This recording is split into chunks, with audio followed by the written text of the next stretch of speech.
चलिए बच्चों आगे चलते हैं। Next topic that is Newton's laws of motion. ये वैसे हमारी जो मैकेनिक्स है उसका एक तरीके से पहला चैप्टर है जो हमने पहले जो 11th क्लास के टॉपिक्स पढ़े बड़ा तो काइनेमेटिक्स का पढ़ा था। ये मैकेनिक्स का पहला टॉपिक है। यहीं से हम मैकेनिक्स में अगर एक्सपर्टाइज करना चाहें तो हमें यहीं से स्टार्ट करना पड़ेगा। न्यूटन्स लॉज ऑफ मोशन से ही स्टार्ट करना पड़ेगा। न्यूटन्स लॉज ऑफ मोशन एक बहुत ही फंडामेंटल टॉपिक है। जैसे हम छोटी क्लास में थे तो हम लोगों ने शायद है ना पहाड़े सीखे होंगे, 2 का पहाड़ा, 3 का पहाड़ा, 4 का पहाड़ा। वो एक फंडामेंटल चीज़ है। बहुत सारी टफ कैलकुलेशंस हम आगे जाकर सीखे होंगे, किए होंगे, बट अगेन वो टेबल्स तो आज भी काम आती हैं। वो एक फंडामेंटल चीज़ है। इसी तरह से न्यूटन्स लॉज ऑफ मोशन अपने आप में एक फंडामेंटल टॉपिक है जिसके purely Newton's laws of motion के प्योरली सवाल भी जेई के अंदर पूछते हैं, चाहे वो मेन हो चाहे एडवांस्ड हो। और साथ ही साथ आगे आने वाले जितने चैप्टर हैं, मोस्ट ऑफ द चैप्टर्स के अंदर न्यूटन्स लॉज ऑफ मोशन का यूज होता ही होता है। हर दूसरे तीसरे सवाल के अंदर न्यूटन्स लॉज ऑफ मोशन लग ही जाता है। सो इसकी इंपॉर्टेंस जो है वो दोनों जगह से है। इसके सवाल जेई के अंदर पूछते भी हैं और साथ ही साथ इससे जो कॉन्सेप्ट हम सीखते हैं वो दूसरे चैप्टर्स के कॉन्सेप्ट्स को समझने के लिए और दूसरे चैप्टर के जो सवाल हैं उनको करने में भी काम आता है। तो it is extremely important kind of topic. कोई बच्चा अगर पूरी मैकेनिक्स के अंदर अपनी अच्छी एक्सपर्टाइज करना चाहता हो तो वो अभी से इस बात को सोच ले कि सारी चीज़ें यहीं से स्टार्ट होती हैं। ठीक है। मेरा जो पूरा मैकेनिक्स पढ़ाने का जो तरीका है वो मोर और लेस बड़ा ज़्यादातर इसी तरह से होता है कि मैं चीज़ों को थोड़ा सा फील कराना, समझाना, है ना, एनालाइज कराना, इन पर मैं थोड़ा सा विश्वास ज़्यादा रखता हूँ और आंसर्स निकालने में मेरा विश्वास थोड़ा सा कम रहता है। आंसर्स तो इवेंचुअली आ ही जाते हैं। अगर एक बार बच्चा सोचने, समझने और जो चीज़ों से आती है उसे अप्लाई करने का काबिल हो गया तो वो आंसर्स तो खुद भी निकाल ही लेता है। तो मेरा एम जो है वो हमेशा सिर्फ और सिर्फ इस तरह से आंसर ओरिएंटेड नहीं है। मेरा एम थोड़ा सा आपके ज्ञान चक्षु खोलना या फिर आपका एक तरीके से एप्टीट्यूड बेटर करना मेरा थोड़ा सा एम ज़्यादा है। यही एप्टीट्यूड ऑफ कोर्स ज़िंदगी भर काम आता है। तो मैं थोड़ा सा पढ़ाने में हो सकता है किसी बहुत ही ऐसी चीज़ जिसमें आंसर यूँ आ रहा हो मैं उसमें थोड़ा समय लूँ, जस्ट बिकॉज में हो सकता है कि उस चीज़ के अंदर 2-3 पर्सपेक्टिव आपको बताऊँ और हो सकता है कि उससे आपका दिमाग डेवलप हो, एप्टीट्यूड डेवलप हो। ठीक है। और ऑब्वियस बात है कि इस चीज़ें तो आपके काम आती हैं। चलिए खैर मुद्दे पे आते हैं। जैसे मैंने कहा बेटा न्यूटन्स लॉज ऑफ मोशन बेटा चैप्टर का नाम है। 3 बेसिक न्यूटन के लॉ हैं जो एक तरीके से अर्थ के ऊपर किसी भी ऑब्जेक्ट का जो मोशन है उसको गवर्न करते हैं। जो भी अर्थ पर मोशन है, जैसे हम एक तरीके से क्लासिकल मैकेनिक्स कह सकते हैं, वो सारे के सारे जो क्लासिकल मैकेनिक्स है ये न्यूटन के 3 नियमों के इर्द गिर्द है। वो 3 नियम क्या है, वो 3 लॉज क्या हो, धीरे धीरे आराम आराम से देखेंगे। सबसे पहले मैं स्टार्ट कर रहा हूं एक टर्म से that is known as force. बड़ा फोर्स को हम हिंदी के अंदर बड़ा बल कहेंगे। जैसा कि आप लोग जानते भी हैं कि किसी भी तरह का पुश और पुल जो है, पुश हमेशा अपने से दूर होता है, पुल हमेशा हमारी तरफ होता है। एनी काइंड ऑफ पुश और pull is known as force. बड़ा एक लाइन लिखना, एनी काइंड ऑफ पुश और pull is known as force.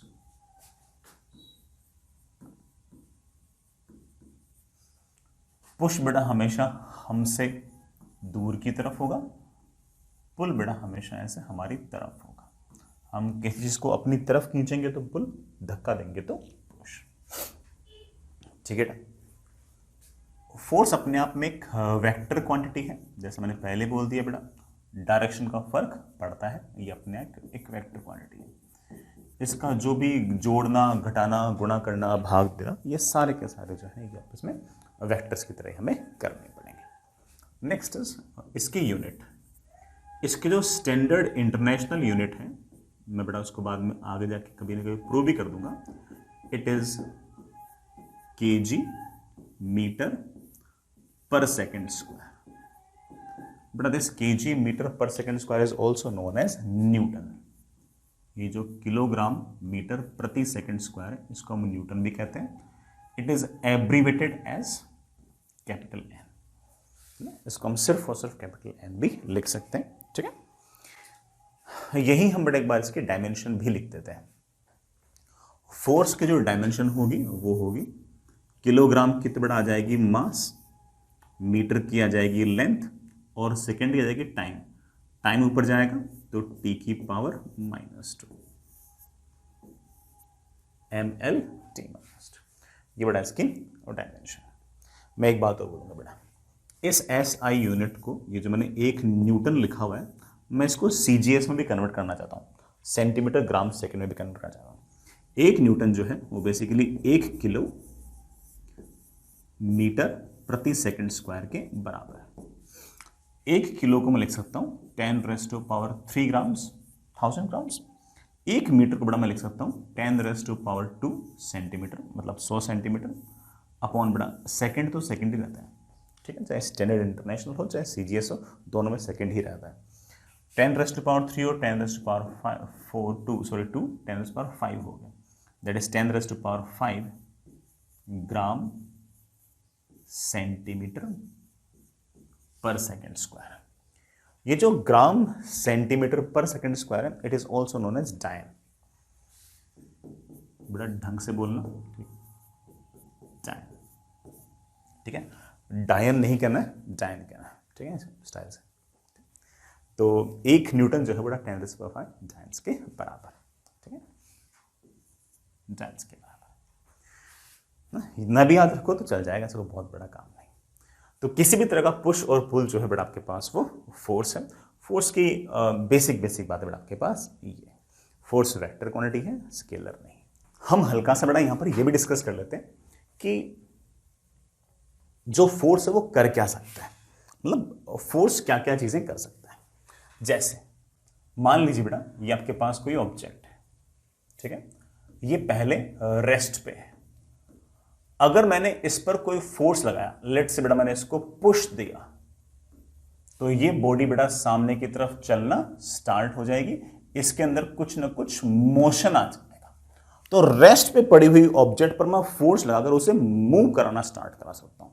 It's okay, it make sense. मान लीजिए बेटा कोई पार्टिकल है, वो बहुत ही छोटी सी वेलोसिटी से सामने की तरफ जा रहा है, और मैंने मान लीजिए कि इस ऑब्जेक्ट पर सामने की तरफ कोई हल्का फुल्का पुश लगा दिया ऐसे। इसके कारण हो सकता है कि इस ऑब्जेक्ट की जो वेलोसिटी है वो सामने की तरफ बढ़ जाए। तो जिस तरफ वेलोसिटी है उसी तरफ अगर मैं बल लगा दूंगा, फोर्स लगा दूंगा, तो मैं ऑब्जेक्ट की वेलोसिटी को बढ़ा सकता हूं, स्पीड को बढ़ा सकता हूं। अगर मान लीजिए कि आपके पास ऑब्जेक्ट है, उसके पास वेलोसिटी बेटा सामने की तरफ है, और मैंने पीछे की तरफ कोई पुल लगा दिया, मतलब जो फोर्स है वो मैंने बेटा वेलोसिटी की तरफ ना लगाकर उसके अपोजिट लगा दिया, तो हो सकता है कि बेटा इस पार्टिकल की वेलोसिटी घट जाए। ऐसा भी हो सकता है कि इसकी वेलोसिटी घटते घटते घटते 0 हो जाए। तो इसका मतलब जो फोर्सेस हैं वो स्पीड को चेंज कर सकते हैं, 0 को फाइनाइट कर सकते हैं, फाइनाइट को 0 कर सकते हैं, बढ़ा सकते हैं, घटा सकते हैं, and something like that. Force can increase speed,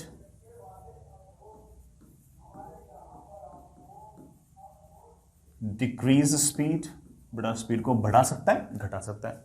even अगर मान लीजिए कि आपके पास कोई ऑब्जेक्ट है ऐसे, इसके पास बड़ा वेलोसिटी है u, और मैंने फोर्स लगा दिया इसके परपेंडिकुलर डायरेक्शन में, तो ये ऑब्जेक्ट बड़ा ऐसे अपनी डायरेक्शन भी चेंज कर सकती है। वेलोसिटी इस तरफ, फोर्स इस तरफ, उसकी वेलोसिटी की डायरेक्शन को भी चेंज कर सकता है। Can change direction of velocity. इनका कॉम्बिनेशन भी हो सकता है। सर कॉम्बिनेशन कैसे? बड़ा मान लो कि आपके पास ये कोई पार्टिकल है, इसके पास वेलोसिटी है ऐसे और फोर्स है ऐसे, और ये वाला एंगल बड़ा लेट से थीटा। तो ये फोर्स का जो कंपोनेंट है ना इधर वाला F cos थीटा, इसकी जिम्मेदारी इस इंस्टेंट पे होगी स्पीड को बढ़ाने की, क्योंकि ये वेलोसिटी की तरफ है, और ये जो F sin थीटा है इसकी जिम्मेदारी होगी इसकी डायरेक्शन चेंज करने की। तो ये जो वेलोसिटी इस तरफ है, थोड़ी देर बाद मौसम बड़ा इस तरफ हो जाए, तो दोनों की जिम्मेदारी अलग अलग है। F cos थीटा इस इंस्टेंट पर रेस्पॉन्सिबल टू इंक्रीज V, ये जो एफ साइन थीटा है इट इज इस इंस्टेंट पर responsible to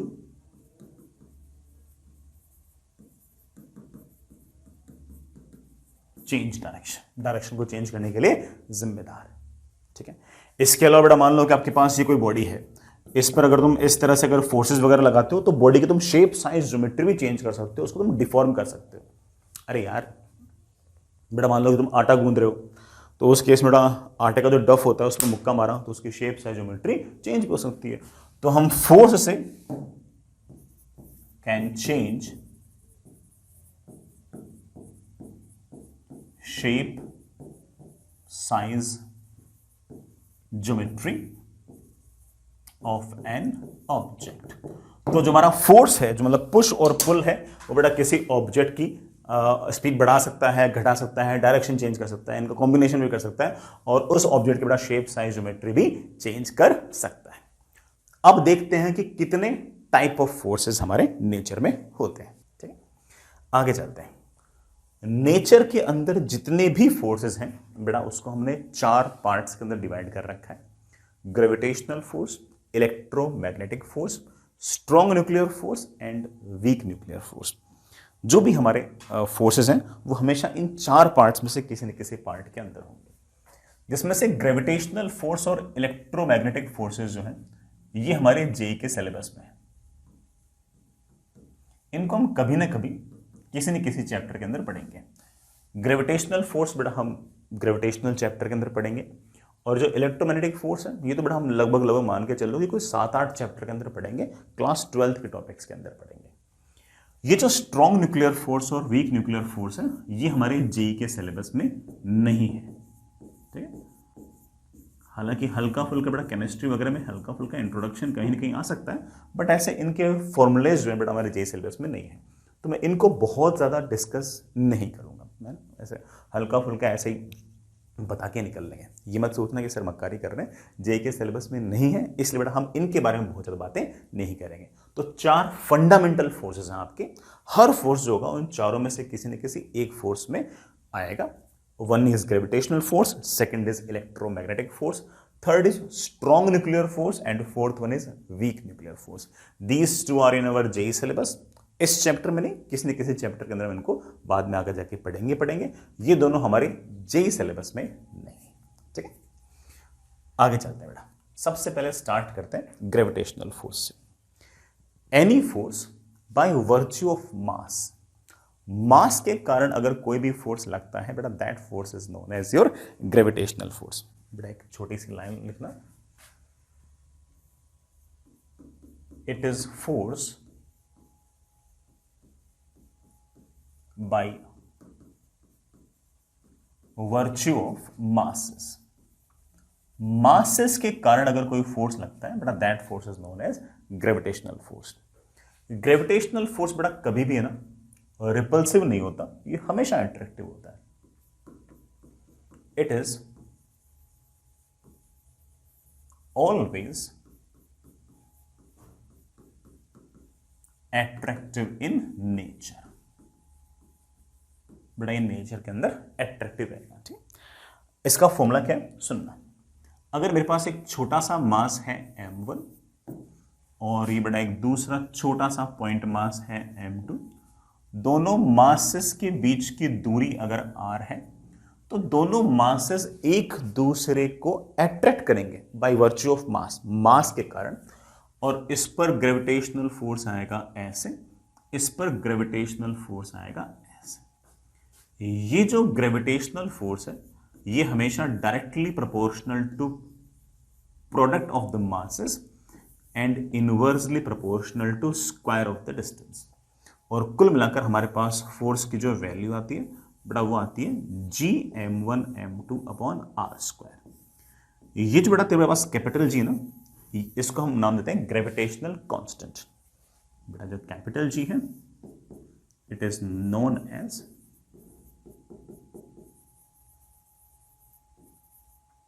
gravitational constant.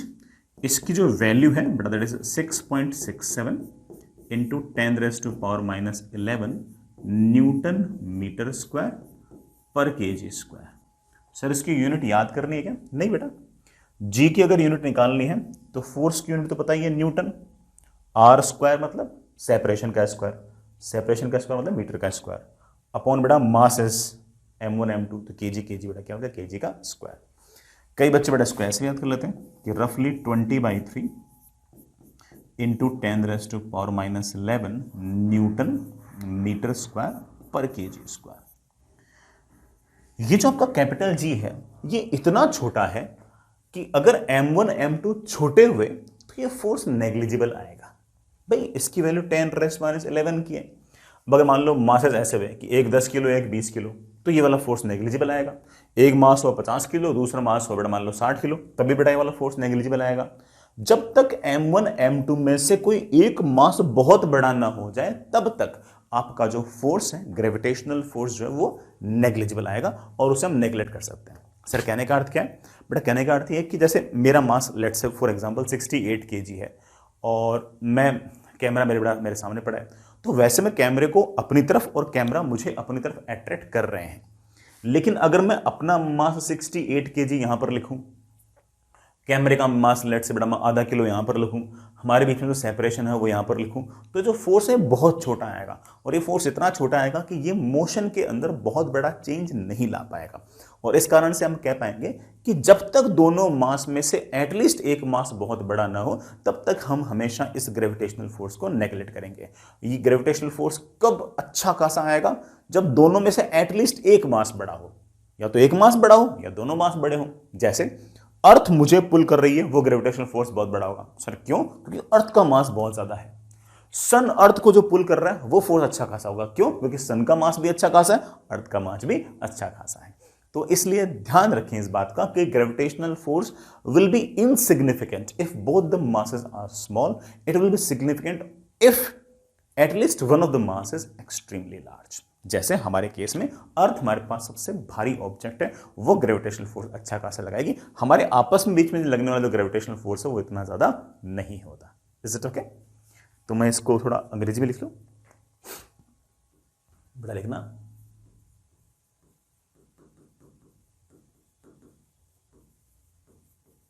Gravitational force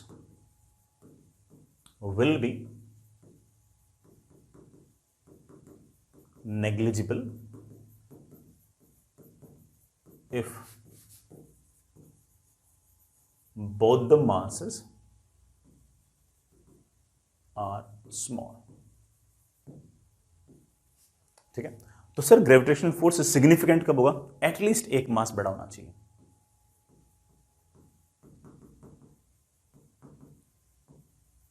gravitational force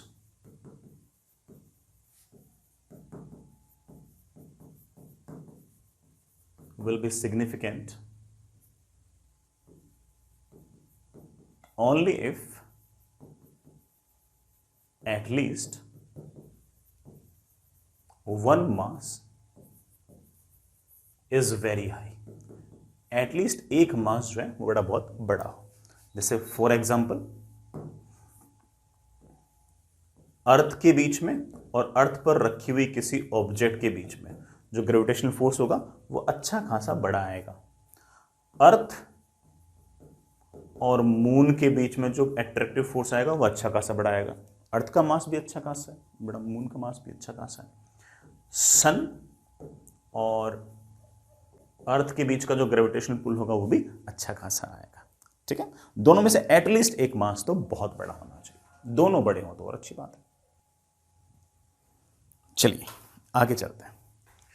next is gravitational forces. हमें एक बार एग्जैक्टली जानने की जरूरत नहीं है, सिर्फ और सिर्फ अर्थ हमें कितने फोर्स से पुल करता है एक बार वो जान लेते हैं। वो हमारे लिए इंपॉर्टेंट है इस चैप्टर में।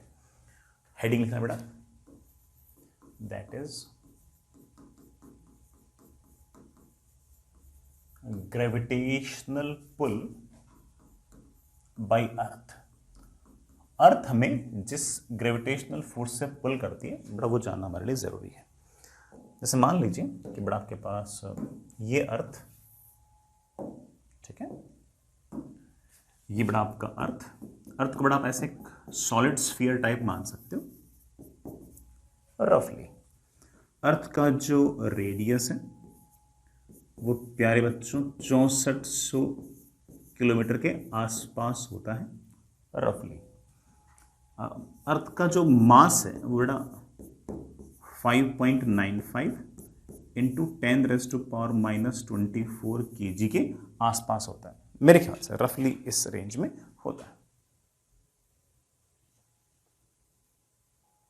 इसको तो वैसे 6 भी लिख सकते हो कि 6 इंटू 10⁻24 कैलकुलेशन पर्पस के लिए, ठीक है। या तो 5.95 होता है 5.97, याद नहीं करना है, ठीक है। ये ठीक है। अर्थ की सरफेस के बिल्कुल पास में यहां कहीं बेटा ऑब्जेक्ट है एम मास की, मान लो बेटा मैं ही हूं, ठीक है। अर्थ की सरफेस से मान लो कि ये एक्स डिस्टेंस दूर है, ठीक है। तो अर्थ हमेशा इस एम मास को अपनी तरफ किसी न किसी फोर्स से पुल करेगी।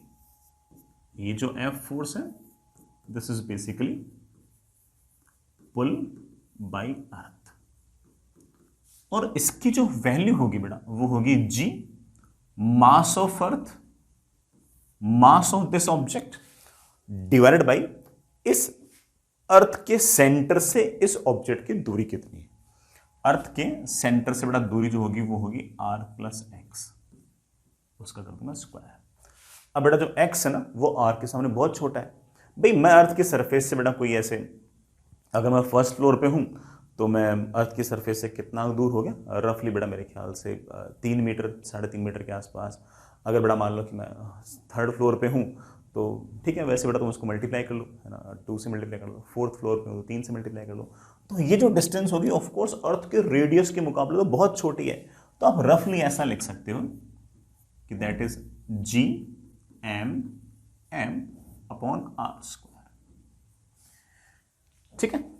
अब ये जो फोर्स है ये मेरे मास पर तो डिपेंड कर ही रहा है, साथ ही साथ वो इन 3 चीजों पर और डिपेंड कर रहा है, कैपिटल जी मास ऑफ अर्थ और रेडियस ऑफ अर्थ। ये सारे की सारी चीजें तो फिक्स हैं, इनकी वैल्यू तो फिक्स है, आपके लिए भी मेरे लिए भी। मेरे पर फोर्स निकालना है तो मेरा मास लिख देना है यहां पे, आपको अर्थ किस फोर्स से पुल कर रही है तो आपका मास लिख देना है यहां पे। कोई ब्लॉक पड़ा है टेबल पे, उस ब्लॉक को अर्थ किस फोर्स से पुल कर रही है उसके लिए उस ब्लॉक का मास रख देना। लेकिन ये वाली वैल्यूज तो सबके लिए सेम ही आएगी। जी की वैल्यू मैं आपको लिखा चुका हूं, कैपिटल मास ऑफ अर्थ में लिखा चुका हूं, रेडियस ऑफ अर्थ मैं आपको लिखा चुका हूं। इन सब वैल्यूज को अगर मैं पुट करता हूं तो इस कांस्टेंट की जो वैल्यू आती है ये लगभग बड़ा 9.8 आता है, लगभग 9.8 आता है। स्टैंडर्ड इंटरनेशनल में अगर मैं वैल्यूज रखता हूं तो जी की वैल्यू, कैपिटल एम की वैल्यू और आर की वैल्यू अगर रखता हूं तो लगभग 9.8 के आसपास आता है। आप रख के देखना चाहो, रख के देख सकते हो। इस कांस्टेंट को मैं जानबूझ के स्मॉल जी लिख देता हूं बेटा, इस कांस्टेंट को लिख दिया स्मॉल जी, और स्मॉल जी की वैल्यू जैसे मैंने आपको बताया कि बेटा लगभग 9.8 मीटर पर सेकंड स्क्वायर के बराबर होता है। कैलकुलेशन पर्पस के लिए बेटा मैं इसे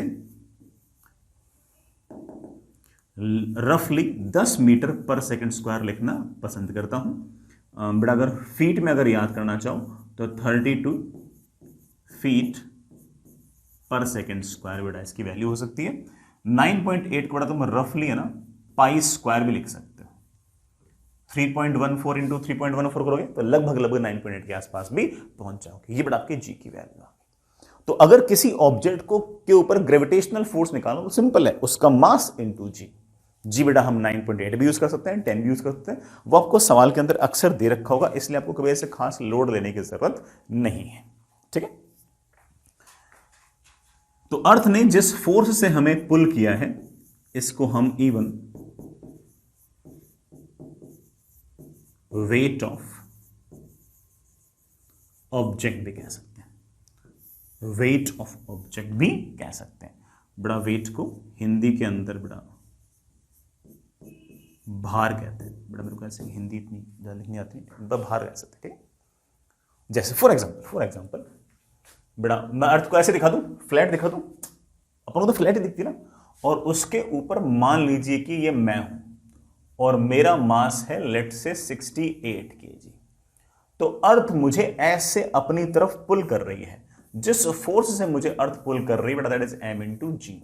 बड़ा मास है मेरा 68, जी बेटा मैं 10 ले लूँ यार, आसान पड़ेगा ना, इसलिए जैसे लिखा ये आ गया 680 न्यूटन।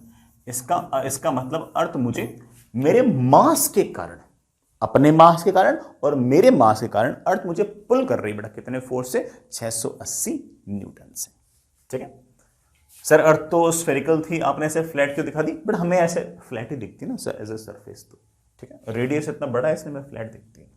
बट मान लो ऐसे कोई अर्थ के सरफेस पर मैंने ऐसे कोई ब्लॉक रख दिया यूं 2 kg का, तो इस ब्लॉक को अर्थ अपनी तरफ यूं पुल कर रही है किसी न किसी ग्रेविटेशनल फोर्स से। उस ग्रेविटेशनल फोर्स की वैल्यू होगी m इंटू जी, बड़ा मास है 2, जी बड़ा 10 लिख दो, 9.8 लिख रखा सर, 9.8 मुझे बड़ा ये अच्छा लगता है, मेरे पास ये आ गया 20 न्यूटन। ब्लॉक के मास के कारण और अर्थ के मास के कारण ब्लॉक और अर्थ के बीच में एक अट्रैक्टिव फोर्स है, और अर्थ जो है वो इस ब्लॉक को अपनी तरफ खींच रही है, वर्टिकली डाउनवर्ड्स खींच रही है बेटा। कैसे, कितने फोर्स से, 20 न्यूटन से। ये जो फोर्स होगा ये हमेशा बेटा ऐसे वर्टिकली डाउनवर्ड से होगा, ये बेटा वर्टिकली डाउनवर्ड्स, ये वर्टिकली अपवर्ड्स, बेटा ये वर्टिकली डाउनवर्ड्स। अर्थ के सेंटर की तरफ वर्टिकली डाउनवर्ड्स, अर्थ के सेंटर से दूर बेटा ऐसे अपवर्ड्स। तो ये हमेशा जो फोर्स आएगा हमेशा हमेशा हमेशा इसके डायरेक्शन वर्टिकली डाउनवर्ड्स। तुम में से कई चंपू बच्चे ये तो नहीं सोच रहे कि सर वर्टिकल डाउनवर्ड्स तो ये होती है, नहीं बेटा, वर्टिकल डाउनवर्ड्स हमेशा ऐसे अर्थ के सेंटर की तरफ होती है। जैसे मान लो यहाँ पर ऑस्ट्रेलिया वाले लोग हैं, उनके लिए वर्टिकल डाउनवर्ड्स क्या है, उनके लिए वर्टिकल डाउनवर्ड्स ये है, ऐसे नहीं है, ऐसे और करते हैं वो लोग। वर्टिकल डाउनवर्ड्स मतलब हमेशा अर्थ के सेंटर की तरफ। ठीक है, तो इस तरह से आप इसको याद रख सकते हैं। ग्रेविटेशनल फोर्स में सिर्फ एक बार के लिए इतना ही जानना हमारे लिए काफी है, और कोई चीज जानने की जरूरत हमें फिलहाल नहीं है। ठीक है, next is electromagnetic forces, extremely important. हमारी जेई की प्रिपरेशन का आप ऐसे मान के चल सकते हो कि लगभग 40% हिस्सा जो है वो तो सिर्फ और सिर्फ इलेक्ट्रोमैग्नेटिज्म के इर्द गिर्द ही घूमता रहता है। जेई के जितने सवाल होंगे लगभग मुझे ऐसा लगता है कि 37-38% के आसपास सवाल तो सिर्फ और सिर्फ इलेक्ट्रोमैग्नेटिज्म के आसपास ही होते हैं। वो ऑफकोर्स बड़ा क्लास 12 का टॉपिक है, बट मैं ऐसे बता रहा हूँ कि मेरा वो हमारे जेई का बहुत बड़ा पार्ट है। सर अभी पढ़ लेंगे क्या, अरे नहीं, अभी इलेक्ट्रोमैग्नेटिक फोर्सेस पूरे नहीं पढ़ेंगे, मैं तो इंट्रोडक्शन दे रहा हूँ कि हाँ यार इस तरह के फोर्सेस हैं। पढ़ना तो हमको न्यूटन्स लो, वो तो बाद में देखेंगे। Electromagnetic forces are basically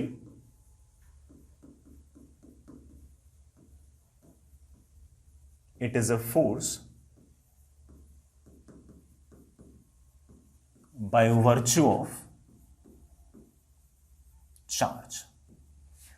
charges के कारण किसी प्रकार का कोई बल लगता हो, कोई फोर्स लगता हो, that is known as electromagnetic force. Electromagnetic force में 2 तरह के फोर्स आ गए, electric force and magnetic force. Details बड़ा बाद में देखेंगे। ठीक है, it is a force by virtue of charge. Mass के कारण कोई फोर्स है तो ग्रेविटेशनल फोर्स, चार्ज के कारण कोई फोर्स है तो बड़ा हम उसे electromagnetic force. It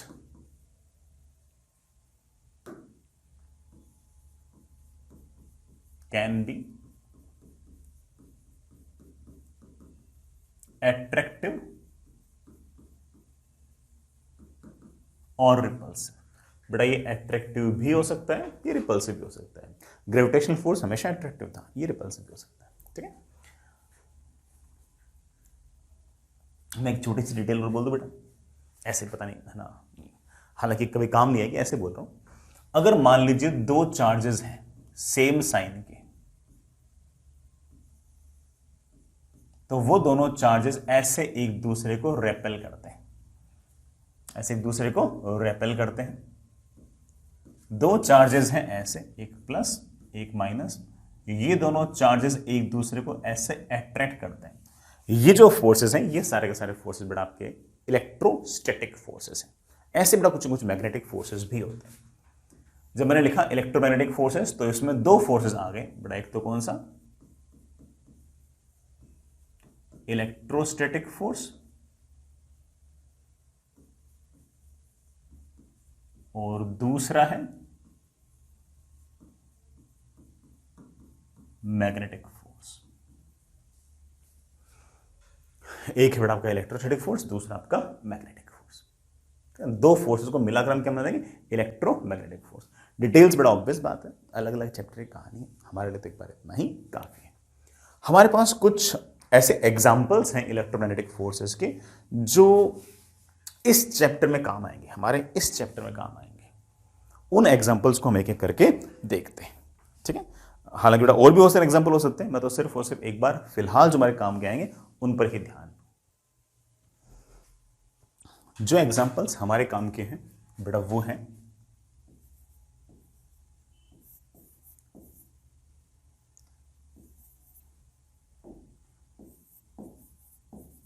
normal force,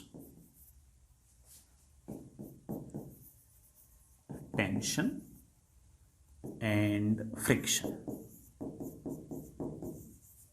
वैसे ये तीनों की तीनों जो फोर्स है ना, इनके लगने के लिए कांटेक्ट होने की जरूरत होती है। जैसे ग्रेविटेशनल फोर्स था, उसके लिए कांटेक्ट की जरूरत नहीं है।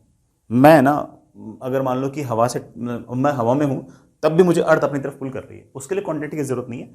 लेकिन इन सारे के सारे फोर्सेस के लिए कांटेक्ट की आवश्यकता पड़ेगी।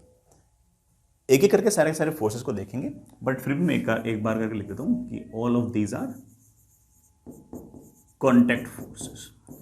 ये सारे के सारे जो फोर्सेस हैं ये बाई वर्च्यू ऑफ चार्ज है। हम आराम आराम से इत्मीनान से देखेंगे। मैं पहले ना इनके नोमेनक्लेचर पर हल्का सा टाइम बिताऊंगा। यहां पर ये जो नॉर्मल लिखा है ना, इसका मतलब है परपेंडिकुलर।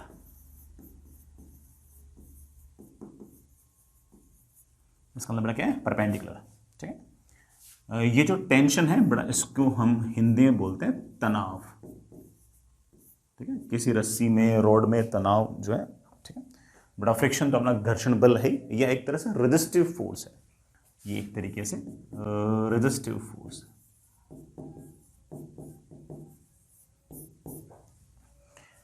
नॉर्मल फोर्स हमेशा सरफेस के परपेंडिकुलर लगता है और फ्रिक्शनल फोर्स हमेशा अलोंग सरफेस लगता है, हमेशा अलोंग सरफेस लगता है।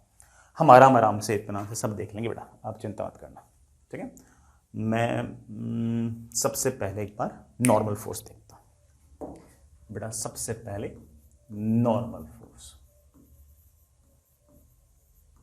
नॉर्मल फोर्स ये कहता है कि जब भी कोई दो बॉडीज कांटेक्ट में होती है तो वो जो कॉमन कांटेक्ट सरफेस है ना, उसके परपेंडिकुलर डायरेक्शन में दोनों बॉडीज एक दूसरे को पुश कर रही होती हैं। This force is known as normal force. यहां पर नॉर्मल का अर्थ सामान्य नहीं है, यहां पर नॉर्मल का मतलब परपेंडिकुलर है। परपेंडिकुलर क्यों? क्योंकि जो फोर्स है वो कॉमन सरफेस के परपेंडिकुलर डायरेक्शन में लग रहा है।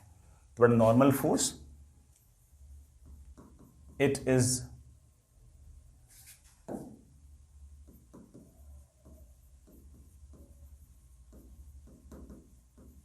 ए पुशिंग फोर्स। बड़ा ये अपने आप में एक पुश करने वाला फोर्स है, ठीक है। इलेक्ट्रोमैग्नेटिक तो है ही बेटा, चार्ज के कारण है, हम उसकी डिटेल में नहीं जा रहे, जरूरत भी नहीं है। हमेशा बड़ा पुशिंग होगा। इट एक्ट्स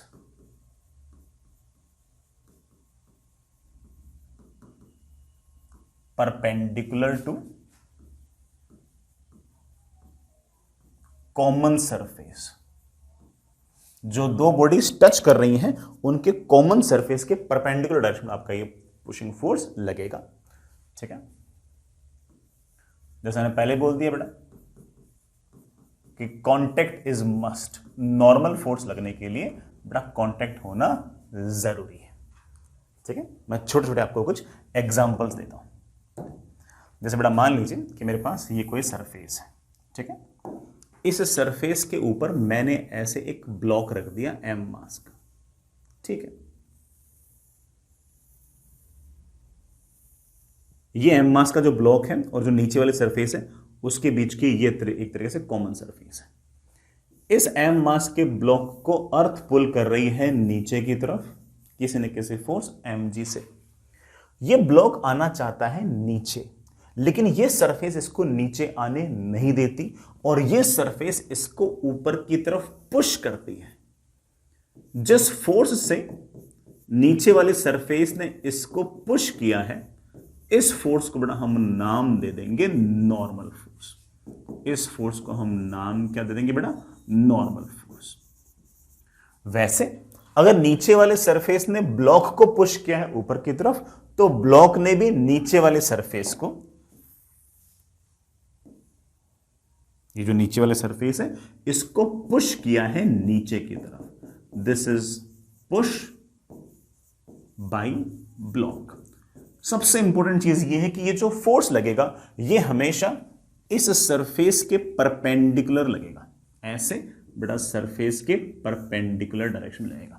कभी भी पुल नहीं होगा, हमेशा पुशिंग होगा, हमेशा पुश करता हुआ फोर्स होगा। तो जो नीचे वाले सरफेस होगी वो ब्लॉक को ऊपर की तरफ पुश कर रही है। अगर वो पुश ना कर रही होती तो ब्लॉक तो नीचे गिर जाता। अब मैं जानता हूं कि जैसे ये पेन है, मैंने मेरे हाथ के ऊपर रख दिया, अब इस पेन को अर्थ तो खींच रही नीचे की तरफ, फिर भी ब्लॉक, ये पेन नीचे नहीं जा रहा। क्यों नीचे नहीं जा रहा? क्योंकि मेरे हाथ की सरफेस ने उसको ऊपर की तरफ पुश कर दिया। तो जो अर्थ का पुल था और मेरे हाथ का जो पुश है वो एक दूसरे को बैलेंस कर रहे हैं, और मेरे हाथ ने इसको ऊपर की तरफ जो पुश किया है, that push is known as normal force between my hand and this pen. Simple, ठीक है? बड़ा बात समझ आ गई? मैं एक छोटा सा एग्जांपल और लूं। बड़ा मान लीजिए कि आपके पास इस तरह की कहानी कि आपके पास बड़ा है कोई बॉल, और ये जो बॉल है ये बड़ा मान लीजिए किसी सरफेस पर पड़ी है, ऐसे बड़ा सरफेस पर पड़ी बड़ा किसी न किसी सरफेस पर ये बॉल पड़ी है, ठीक है? टच है बड़ा इस तरह से। इस बॉल को अर्थ खींच रहा है नीचे की तरफ ऐसे mg से। अगर ये नीचे वाली सरफेस ना होती तो इस mg के ग्रेविटेशनल फोर्स के कारण बॉल चली जाती नीचे, लेकिन ये सरफेस इसको जाने नहीं दे रहा। तो अर्थ का जो पुल है उसको इस सरफेस का जो पुश है वो बैलेंस करेगा, और अर्थ का जो सरफेस होगा वो इस कॉमन सरफेस के परपेंडिकुलर डायरेक्शन में ऐसा एक पुश लग जाएगा। इस पुश को बड़ा मैं नॉर्मल फोर्स बोल दूंगा। This is push by surface. Surface ने बेटा कुछ ना कुछ पुश लगाया और ये हमारा एक तरीके से नॉर्मल फोर्स है। ये जो भी पुश लगेगा हमेशा बेटा इस कॉमन सरफेस के परपेंडिकुलर लगेगा। मेरे प्यारे बच्चों, हो सकता है कि आपको याद हो कि स्फीयर में या सर्कल में जो भी आप इस तरह से टेंजेंट के नॉर्मल डायरेक्शन में लाइन खींचते हो वो हमेशा सेंटर से गुजरती है। नहीं जानते हो तो याद कर सकते हो इस बात को। तो अगर मैं अकेले इस बॉल का अगर डायग्राम बनाऊं तो मैं बड़े आराम से कह सकता हूं कि इस बॉल पर लगने वाले दो फोर्स हैं। एक तो बड़ा वेट या फिर ग्रेविटेशनल फोर्स। इतनी बड़ी बॉल है तो सिर्फ ग्रेविटेशनल फोर्स को कहां से लगता हुआ दिखाऊं? बड़ा सेंटर से लगता हुआ दिखा दे। सर नॉर्मल फोर्स, नीचे वाली जो सरफेस है वो इस बॉल को ऊपर की तरफ किसी न किसी फोर्स से पुश करेगी। That push is known as your normal force. और ये नॉर्मल फोर्स कहां से पास होगा बेटा? सेंटर से पास होगा। याद रख सकते बेटा। यही नहीं, अगर नीचे वाले सरफेस ने ब्लॉक को ऊपर की तरफ पुश किया है, नीचे वाले सरफेस ने बॉल को ऊपर की तरफ पुश किया है, तो बॉल ने इस सरफेस को नीचे की तरफ पुश किया है। ये लीजिए ऐसे कॉमन सरफेस के perpendicular direction. I really hope बेटा हल्का फुल्का आपको क्लियर होना स्टार्ट हो गया होगा। मैं दो एग्जांपल और लूं।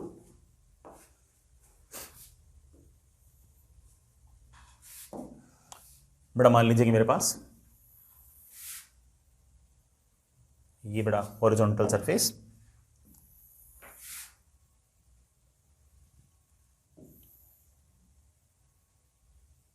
ये बड़ा वर्टिकल,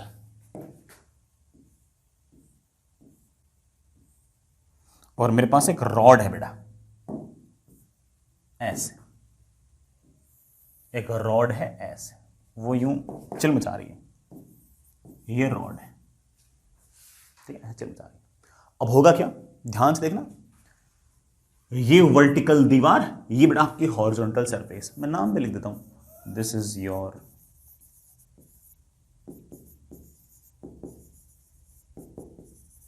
हॉरिजॉन्टल सरफेस, बेटा this is your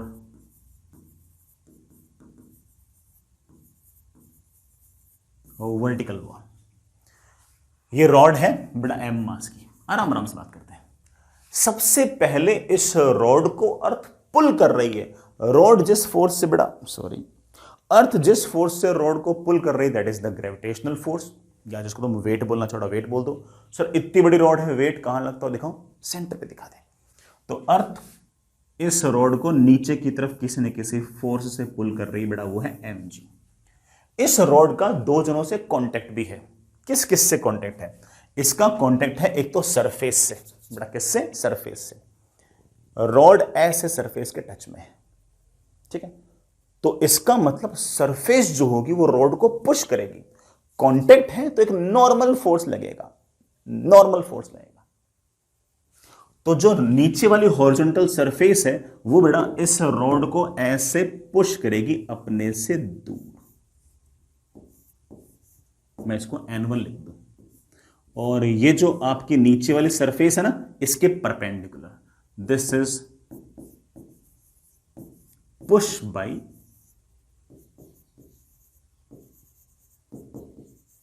horizontal surface. और ये एक तरीके से है नॉर्मल फोर्स। किस किस के बीच में? इस हॉरिजॉन्टल सरफेस और रॉड के बीच में। सर ये वाला फोर्स आपने जो सरफेस है उसके ही परपेंडिकुलर क्यों लिया, आपने रॉड के परपेंडिकुलर क्यों नहीं लिया? तो आप इसमें एक पॉइंट याद रख सकते हो कि रॉड यहां पर आकर खत्म हो गई, लेकिन नीचे वाले सरफेस तो लेफ्ट में भी है, राइट में भी है। तो जो एक्सटेंडेड सरफेस है ना, उसके परपेंडिकुलर नॉर्मल लेना है। मैं जानता हूं थोड़ा सा कॉन्सेप्ट टफ हो गया, बट कोई ना कोई मेरा अच्छा बच्चा तो समझ जाएगा। भाई अभी तक तो दिक्कत नहीं थी, अभी तक तो बड़ा दिक्कत नहीं थी, है ना, क्योंकि ब्लॉक भी था, सरफेस भी थी, तो नॉर्मल बेटा ऐसे सरफेस के परपेंडिकुलर दिखा दिया। दिक्कत यहां पर है, बच्चा कह देगा कि सर परपेंडिकुलर किसके परपेंडिकुलर बनाऊं, इस हॉरिजॉन्टल सरफेस के परपेंडिकुलर नॉर्मल लगाऊं या रॉड के नॉर्मल लगाऊं? तो ये देख ले कि इन दोनों में से एक जना यहां पर आकर खत्म हो गया है। कौन खत्म हो गया? रॉड खत्म हो गई है। तो रॉड के परपेंडिकुलर नहीं बनाना। कौन खत्म नहीं हुआ है? जिसके साथ कांटेक्ट है। किसके साथ कांटेक्ट है? हॉरिजॉन्टल सरफेस साथ कांटेक्ट है। हॉरिजॉन्टल सरफेस इधर भी है, हॉरिजॉन्टल सरफेस इधर भी है, तो उसके परपेंडिकुलर डायरेक्शन में नॉर्मल लगा दो। जो खत्म नहीं हुआ है उसके परपेंडिकुलर डायरेक्शन। अरे एक जने से और कांटेक्ट है रॉड का। मेरे बच्चे बोलेंगे हाँ सर, ये जो रॉड है ये एक तरीके से इस दीवार पर टिकी हुई है, और अगर दीवार पर टिकी हुई है, अगर दीवार ना होती तो गिर जाती, और अगर दीवार पर टिकी हुई तो दीवार भी धक्का तो लगाएगी, और दीवार जिस फोर्स से पुश करेगी वो है दीवार के और इस रॉड के बीच का नॉर्मल फोर्स। तो जो दीवार होगी बेटा वो ऐसे रॉड को इधर की तरफ पुश करेगी। इसको मैं N2 बोल दूं बेटा, दिस इज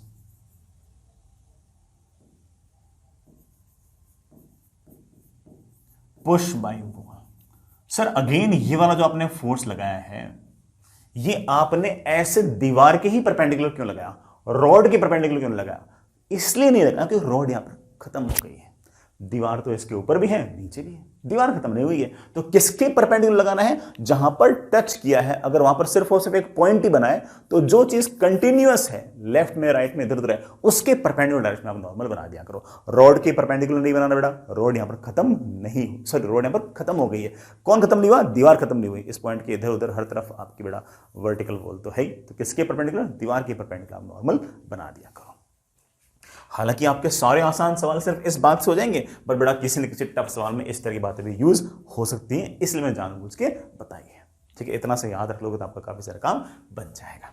मैं एक छोटा सा एग्जांपल इसी बात पे और लेता हूं, और हो सकता है कि मेरे किसी बहुत अच्छे बच्चे को ये सारे का सारा फंडा बहुत ही बढ़िया भी लगे।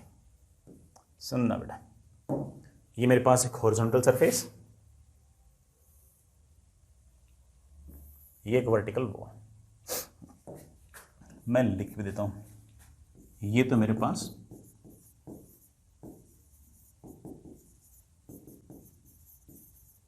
हॉरिजॉन्टल सरफेस, ये मेरे पास एक वर्टिकल वॉल। मेरे पास एक रॉड है बेटा, इस बार वो ऐसे पड़ी है,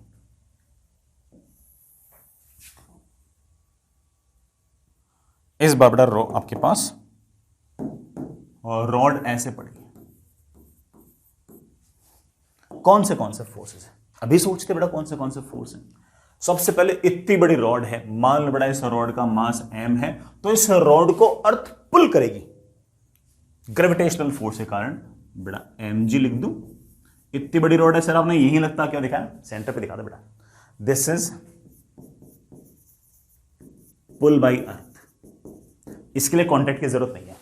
अर्थ का और इस वाले कांटेक्ट ना हो, अर्थ तो पुल करेगी, लेकिन इसका दो जनों से कांटेक्ट है, हॉरिजॉन्टल सरफेस से भी कांटेक्ट है, वर्टिकल वॉल से भी कांटेक्ट है। तो हॉरिजॉन्टल सरफेस भी इसको पुश करेगी और ये वर्टिकल वॉल भी इसको पुश करेगी। वो जो पुश है उनको हम बोलते हैं normal force. And I know that it is very tough, but हम कर लेंगे। नीचे वाली जो सरफेस है उस पर रॉड ऐसे टिकी हुई है, तो नीचे वाली सरफेस लगाएगी नॉर्मल, ऐसे नीचे वाली सरफेस पुश करेगी ऐसे, मैं इसको N1 बोल दूं ऐसे। This is push bye horizontal surface. जो आपकी हॉरिजॉन्टल सरफेस है उसने क्या किया है, पुश रॉड को। एक फोर्स हो जाएगा, एक फोर्स हो जाएगा। यहां पर भी तो कांटेक्ट है, जो दीवार है उसके ऊपर रॉड यूं पड़ी है ऐसे, तो यहां पर भी कांटेक्ट है, तो दीवार भी पुश करेगी। सर दीवार किधर पुश करेगी? सर दीवार ऐसे पुश करेगी? नहीं नहीं नहीं। क्यों नहीं? सर दीवार तो पुश ही करेगी ना, हावड़ा करेगी। उस पुश को हम क्या बोलेंगे, नॉर्मल फोर्स। लेकिन दीवार जो है, ये जो दीवार है, ये जो वर्टिकल वॉल है, ये इस कॉमन पॉइंट पर पुश करेगी ऐसे। इसको मैं N2 बोल देता हूं।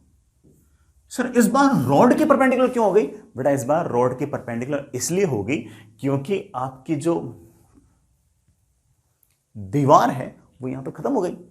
दीवार तो यहां खत्म हो गई और रॉड तो इधर भी है और इधर भी है। जो कंटिन्यूअस हो, जो एक्सटेंडेड हो, उसके परपेंडिकुलर। जैसे यहां पर रॉड खत्म हो गई लेकिन दीवार इधर और इधर है, तो दीवार के परपेंडिकुलर लगा दो। यहां पर इस पॉइंट पर जहां पर टच हो रहा है वहां पर दीवार खत्म हो गई लेकिन रॉड इधर भी है, इधर भी है, तो किसके परपेंडिकुलर डायरेक्शन में तुम बनाओगे? जो बड़ा एक्सटेंडेड है उसके। एक्सटेंडेड यहां पर कौन है? रॉड, तो उसके परपेंडिकुलर। यहां पर एक्सटेंडेड कौन है? दीवार, तो उसके परपेंडिकुलर। लेकिन जहां पर आपका कांटेक्ट है वहां पर दीवार रॉड को, रॉड दीवार को एक दूसरे को पुश करेंगे। वो पुशिंग फोर्स मैंने रॉड पर दिखा दिया है। नीचे वाले फर्श ने पुश किया है ऐसे, दीवार ने पुश किया है ऐसे। फंडा मेरे ख्याल से आपको समझ में आ गया होगा। जो सबसे सिंपलिस्टिक है वो तो बड़ा ये वाला डायग्राम है। आपके सारे सवाल तो इससे हो जाएंगे। लेकिन क्या पता बड़ा जेई एडवांस में कोई टफ बातें पूछी जाए, तो ऐसे केस के अंदर आप ये याद रख लो कि जब भी एक पॉइंट पर टच कर रहे हो उस टाइम पर नॉर्मल किसके परपेंडिकुलर लगाएंगे?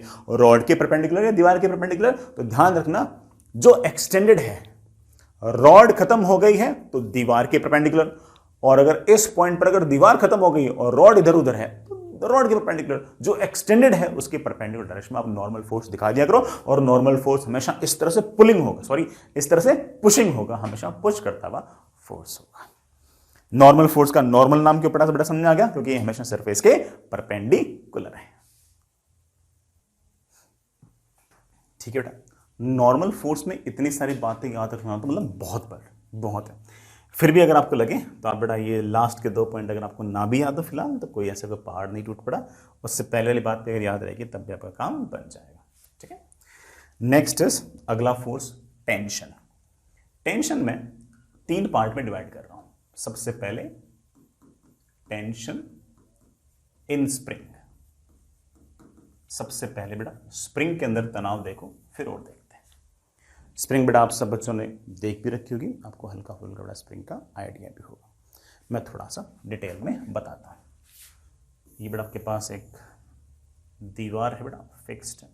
ठीक है, ये बेटा कोई फर्श है।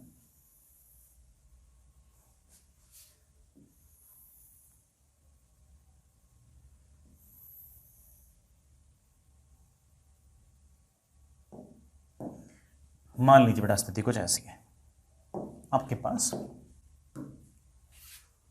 ये कोई स्प्रिंग है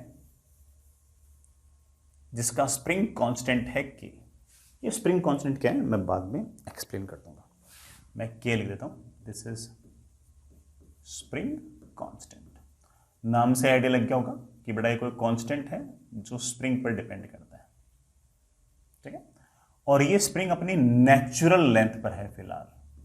बेटा जो मैं NL लिख रहा हूं इट मींस ये अपनी नेचुरल लेंथ पर है। मान लो कि मैंने स्प्रिंग को कोई एक्सटेंशन दे दिया, मैंने खींच लिया। जैसे ही मैंने स्प्रिंग को ऐसे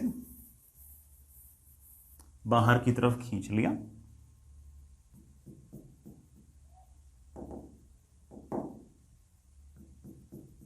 बाई सम डिस्टेंस x, तो मैं कहूंगा कि इसमें x का एक्सटेंशन आ गया।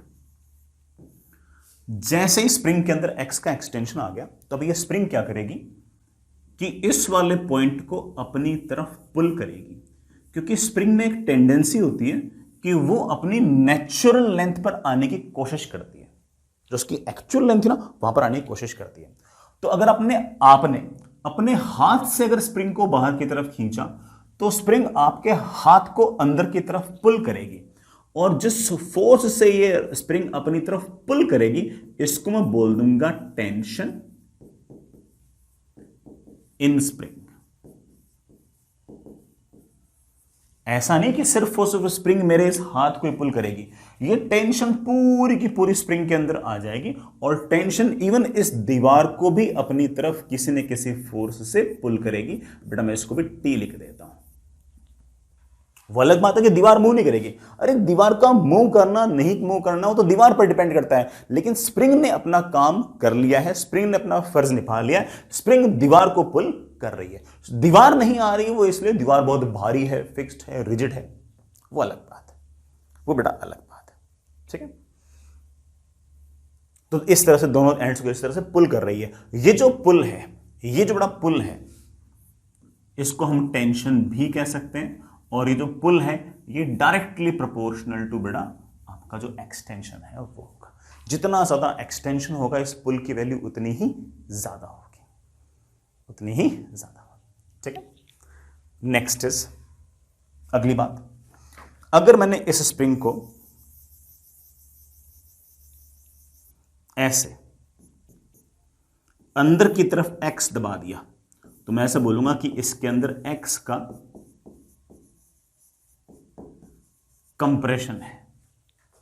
अगेन स्प्रिंग चाहता क्या है, स्प्रिंग चाहता है कि मैं अपनी नेचुरल लेंथ पे आ जाऊं भाई, और इस कारण से स्प्रिंग जो होगी, अगर आपके हाथ ने स्प्रिंग को अगर इस तरह से अंदर की तरफ पुश किया है तो अब स्प्रिंग जो होगी वो आपके हाथ को बाहर की तरफ पुश करेगी, और ये जो पुश है यही हमारी टेंशन इन स्प्रिंग है। और ऐसा नहीं कि सिर्फ और सिर्फ आपके हाथ को ही पुश करेगी, ये स्प्रिंग तो इस एंड पर दीवार को भी पुश करेगी, पूरी स्प्रिंग में सेम टेंशन आ जाएगी, क्योंकि हम आइडियल स्प्रिंग मानते हैं। आइडियल स्प्रिंग बड़ा आपकी मासलेस हल्की स्प्रिंग होती है, उसमें हर जगह टेंशन बड़ा आपकी सेम रहती है, तो ये बड़ा दीवार को भी इस तरफ पुश करेगी, दीवार नहीं जाएगी, वो दीवार की मर्जी है, स्प्रिंग ने तो अपनी तरफ से उसको पुश किया है। और अगेन ये जो आपका पुश है स्प्रिंग का, जो एक तरह से टेंशन है, ये डायरेक्टली प्रोपोर्शनल टू बेटा आपका कंप्रेशन है। तो यहां से मैं दो नतीजों पर पहुंचा, पहला ये कि spring can pull as well as push, spring pull भी कर सकती है, पुश भी कर सकती है, और साथ ही साथ मैं इस नतीजे पर भी पहुंचा, किस नतीजे पे, मैं इस नतीजे पर भी पहुंचा कि स्प्रिंग जो है वो जो पुश और पुल लगा रही है डायरेक्टली प्रोपोर्शनल टू एक्सटेंशन और कंप्रेशन है। बेटा पहला point, spring can pull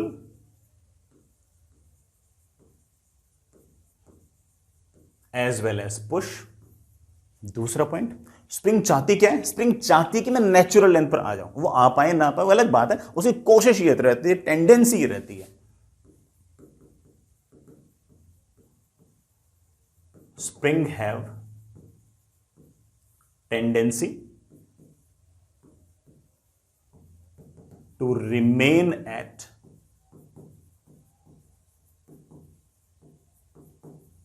natural length।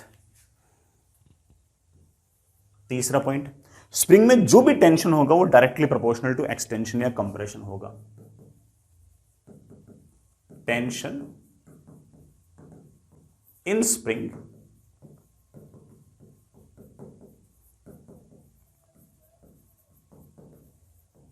is directly proportional to extension और compression। और कुल मिलाकर बेटा मैंने कहा कि tension is directly proportional to x, तो बेटा मैं ऐसे कहता हूं tension is equals to some constant into x, tension is equals to some constant into x। t क्या है, टेंशन, x क्या है, एक्सटेंशन है, कंप्रेशन, k क्या है बेटा, k है आपका स्प्रिंग कांस्टेंट, बड़ा के है आपका स्प्रिंग कांस्टेंट। इस स्प्रिंग कांस्टेंट की यूनिट बेटा हम बड़े आराम से सोच सकते हैं, ये है न्यूटन, ये है मीटर, तो इसकी यूनिट हो गई न्यूटन पर मीटर। न्यूटन पर मीटर। मैं डायमेंशन में लिख सकता हूं, टेंशन मतलब फोर्स, उसकी डायमेंशन है ML_T-2। ये L है बेटा, एक्सटेंशन तो L ही होगा ना, तो इधर तो मेरे पास आ गया ML_T-2, बेटा x तो लेंथ है, y आएगा नीचे, तो L से हो जाएगा डिवाइड, इसकी डायमेंशन बेटा मेरे पास आ जाएगी MT-2। ये जो भी स्प्रिंग कांस्टेंट है इसकी वैल्यू आपको हमेशा दे रखी होगी, आपको चिंता करने की जरूरत नहीं, आपको इसकी वैल्यू दे रखी होगी, आपको लोड लेने की जरूरत नहीं है। इसकी वैल्यू डिपेंड करती है स्प्रिंग पे। It is property of spring. ये बेटा स्प्रिंग की प्रॉपर्टी है, आपको अक्सर सवाल के अंदर दे रखी होगी, आपको चिंता करने की जरूरत बिल्कुल भी नहीं है। एक बात और जिसको मैं हो सकता है बाद में कभी प्रूव भी कर दूं कि ये जो स्प्रिंग कांस्टेंट की वैल्यू है ये स्प्रिंग की नेचुरल लेंथ के इनवर्सली प्रोपोर्शनल है। बेटा लिखना चाहो तो लिख सकते हो, value of spring constant is inversely proportional to natural length। किसी सिंपल सवाल में ये वाला फैक्ट काम नहीं, किसी टफ सवाल में काम आएगा। जितनी छोटी स्प्रिंग होगी ना उसका स्प्रिंग कांस्टेंट उतना ही बड़ा होगा, जितनी बड़ी स्प्रिंग होगी ना उसका स्प्रिंग कांस्टेंट उतना ही छोटा होगा। ऐसे बेटा लिख सकते हो K is inversely proportional to L। L क्या है? नेचुरल, सॉरी इनवर्सली, यार मैं क्या लिखता हूं, K is inversely proportional to natural length. ठीक है प्यारे बच्चों, सारी बात समझ आ गई। ये जो tension directly proportional to extension या डायरेक्टली प्रोपोर्शनल टू कंप्रेशन है, this fact is also known as बेटा हुक्स लॉ। बेटा इसका एक नाम भी होता है, इट इज नोन एज बेटा क्या? Hooke's law. ये बेटा हमारा हुक्स लॉ भी है। मैं बेटा यहां पर एक पॉइंट और लिख देता हूं, हमारे पास अगर कभी ये लिखा हुआ है कि आइडियल स्प्रिंग, तो समझ जाना आइडियल स्प्रिंग मतलब मासलेस स्प्रिंग। बेटा मासलेस मतलब ऐसे एक्चुअल मासलेस होने की जरूरत नहीं है, मतलब लाइट स्प्रिंग। ठीक है, और ये जो भी बेटा आपकी आइडियल स्प्रिंग या मासलेस स्प्रिंग होगी ना, इसमें हर जगह टेंशन सेम होगी, यहां यहां यहां यहां यहां, हर जगह टेंशन सेम। आप ऐसे कह सकते हो टेंशन सेम होगी स्प्रिंग में हर पॉइंट पे। ठीक है, तो बेटा कभी ऐसे आइडियल स्प्रिंग लिखा हुआ है तो इसका अर्थ बेटा ये, I hope you get the point. ठीक, ये बेटा आपका टेंशन इन स्प्रिंग है। ठीक है, आई होप बेटा सारे पॉइंट्स आपको याद रहेंगे। सवाल बेटा हम बाद में आगे जाकर कभी करेंगे, मैं तो आज तो सिर्फ और सिर्फ फोर्स इंट्रोड्यूस कर रहा हूं यार। ठीक है, next is tension in rod. Tension in rod, बेटा रॉड में कितनी टेंशन रहती है उसको भी डिस्कस करते हैं, और रॉड क्या क्या कर सकती है उसको भी डिस्कस करते हैं। सुनिए बेटा, ऐसे फॉर एग्जांपल बेटा मान लीजिए कि आपके पास ये बड़ा कोई छत है ऐसे, और इस छत से मैंने बेटा एक रॉड टांग रखी है, ऐसे लाइट रॉड टांग रखी है इस तरीके से।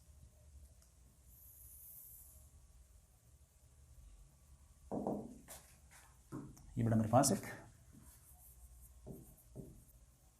पास एक आइडियल रॉड है। आइडियल रॉड बेटा, आइडियल मतलब अगेन हल्की। ठीक है, और इस रॉड के साथ मैंने ऐसे एक एम मास का ब्लॉक बांध दिया। ठीक है, अब बेटा मेरी बात ढंग से सुनना। ये जो एम मास का ब्लॉक है इसको अर्थ पुल कर रही है नीचे की तरफ, तो ये एम मास का ब्लॉक जाना चाहता है नीचे। जैसे ही नीचे जाना चाहेगा इस रॉड में एक तनाव आ जाएगा, हालांकि ऐसा नहीं कि स्प्रिंग की तरह इसकी लंबाई बढ़ जाएगी, बट इसमें एक हल्का सा एक चेंज आएगा जिसमें इसकी हो सकता है कि इसकी लेंथ जो है वो 0.0000001 मीटर बढ़ जाए, ऐसा हो सकता है। उसमें एक हल्का सा तनाव आ जाएगा और उसके बाद जो रॉड है वो इस ब्लॉक को ऐसे अपनी तरफ पुल कर लेगी, और रॉड जो है वो ब्लॉक को अपनी तरफ इस तरह से पुल कर लेगी, और जिस फोर्स से रॉड ब्लॉक को अपनी तरफ पुल कर रही है, this is of course tension in the rod, tension in rod. यही नहीं, जिस तरह से स्प्रिंग आपका ब्लॉक को भी पुश कर रहा था और दीवार को भी, जिस तरह से आपका स्प्रिंग फोर्स ब्लॉक को भी पुल कर रहा था और दीवार को भी पुल कर रहा था, एग्जैक्टली वैसे ही ये जो रॉड है ये छत को भी अपनी तरफ पुल करेगी किसी न किसी फोर्स से। This is pull on roof by rod. Rod जो बड़ा वो छत को अपनी तरफ पुल कर रही है, जिस फोर्स से पुल कर रही है दैट इज अगेन टेंशन। ये वाला टेंशन और ये वाला टेंशन सेम इसलिए रहेगा क्योंकि आपकी जो रॉड है वो मासलेस है, वो आइडियल है। ये बात हम आगे जाकर इक्वेशंस वगैरह से भी समझ जाएंगे। ठीक है प्यारे बच्चों, this is tension in the rod. So rod can pull. हाँ, ये जरूर है कि रॉड में लंबाई में बहुत बड़ा चेंज नहीं आएगा स्प्रिंग की तरह, उसकी लंबाई में हल्का सा चेंज आएगा जो हम फिलहाल तो नेगलेक्ट करेंगे। कोई ना कोई एक अलग से चैप्टर होगा इलास्टिसिटी वगैरह, वहां पर हो सकता है कि हम रॉड में जो हल्का फुल्का चेंज आता है in the order of micrometer वो भी हम कभी ना कभी डिस्कस करें। ठीक है, ये वाली बात समझ आ गई। अब एक बात और, मान लीजिए मेरे प्यारे बच्चों कि ये है आपका फर्श।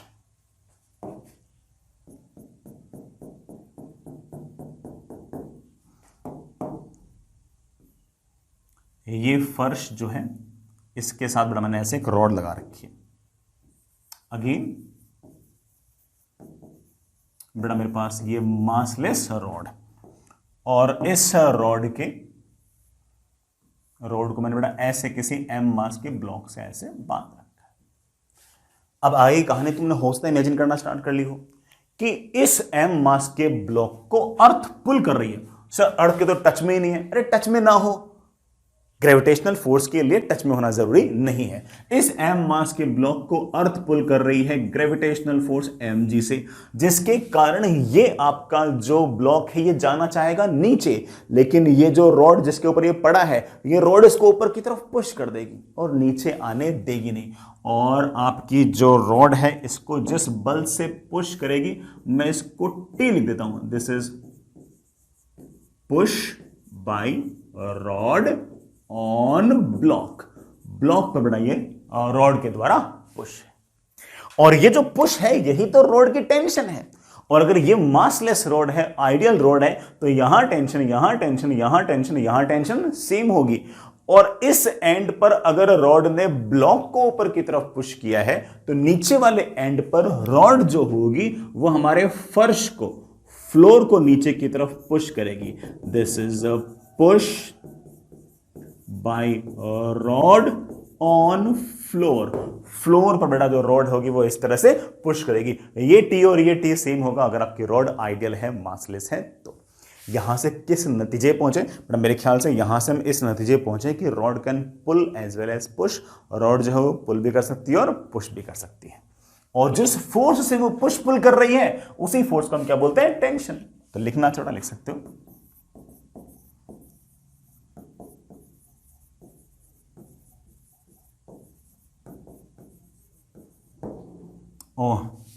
और ये जो भी बड़ा आपके पुल और पुश है वही तो बड़ा आपकी टेंशन। ठीक है प्यारे बच्चों, आई होप ये वाली बात आपको याद रहेगी। बड़ा next is important tension in string. बड़ा रस्सी में टेंशन, एक्सट्रीमली इंपॉर्टेंट। रस्सी में तनाव, बड़ा रस्सी में टेंशन, बहुत ही अच्छा सा छोटा सा टॉपिक है, सुनिएगा। स्ट्रिंग में बड़ा तनाव देखते हैं। अगेन बेटा मैं डायग्राम काफी हद तक पहले वाले जैसे बनाऊंगा। ये आपके पास बेटा कोई दीवार है, दीवार तो बेटा छत है। इस छत के साथ मैंने एक स्ट्रिंग बांध रखी है ऐसे, स्ट्रिंग बांध रखी है ऐसे। मैं इस स्ट्रिंग के साथ लिख दूं कि ये एक आइडियल स्ट्रिंग है। बेटा आइडियल मतलब मासलेस या बेटा लाइट स्ट्रिंग, ठीक है। और फिर मैंने क्या किया कि नीचे एक ऐसे ब्लॉक बांध दिया एम मास का। अब आगे कहानी आपके मन में फीलिंग आना स्टार्ट हो गई कि सर एम मास के ब्लॉक को अर्थ पुल करेगी ऐसे एम जी से, ठीक है, जिसके कारण ये ब्लॉक जाना चाहेगा नीचे, लेकिन हमने इसको रस्सी से बांध रखा है इसलिए ब्लॉक जा नहीं पाएगा, बल्कि रस्सी इसे अपनी तरफ खींच लेगी। जैसे स्प्रिंग खींचती है वैसे रस्सी इसे अपनी तरफ खींच लेगी। स्प्रिंग को तो खींचने के लिए लंबाई बढ़ने की जरूरत थी, स्ट्रिंग में खींचने के लिए लंबाई बढ़ने की जरूरत नहीं है। अगर लंबाई बढ़ती भी है तो हल्की सी कोई विद इन द माइक्रोमीटर के ऑर्डर में बढ़ती होगी, बहुत छोटी बढ़ती होगी।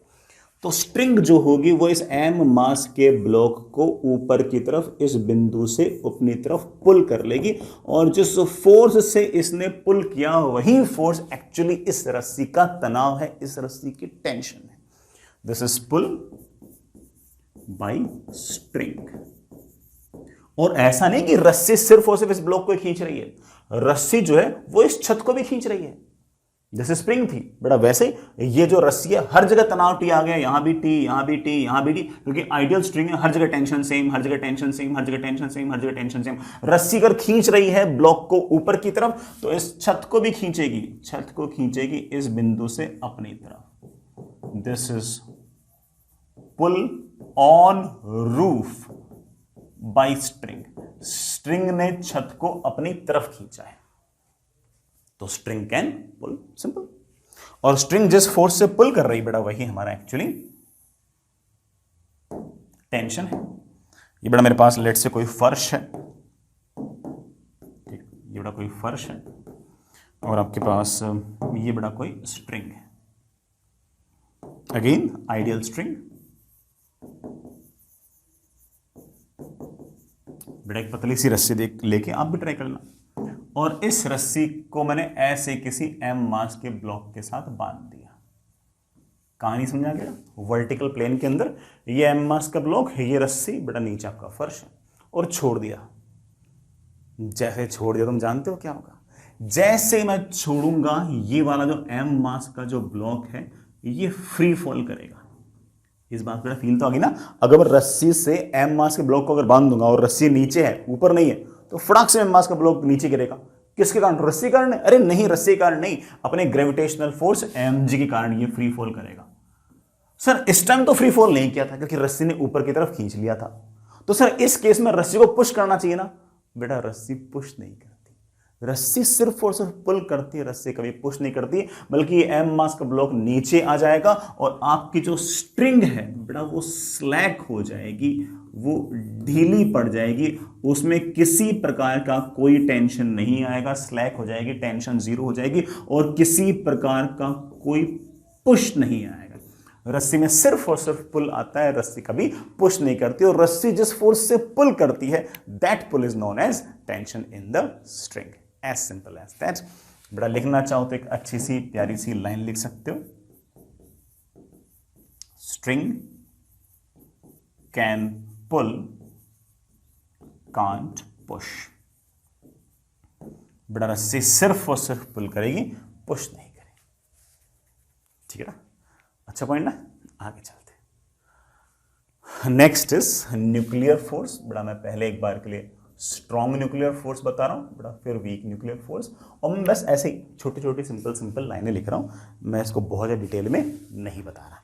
ठीक है, जैसा आपने हो सकता है बेटा कभी न कभी पढ़ा हो केमिस्ट्री वगैरह में, खास तौर से एटॉमिक स्ट्रक्चर वगैरह के अंदर, कि एटम के अंदर एक न्यूक्लियस होता है। एटम के अंदर एक न्यूक्लियस होता है, और न्यूक्लियस के अंदर न्यूट्रॉन्स और प्रोटॉन्स पड़े होते हैं। न्यूट्रॉन, प्रोटॉन, न्यूट्रॉन, प्रोटॉन, ऐसे पड़े रहते हैं।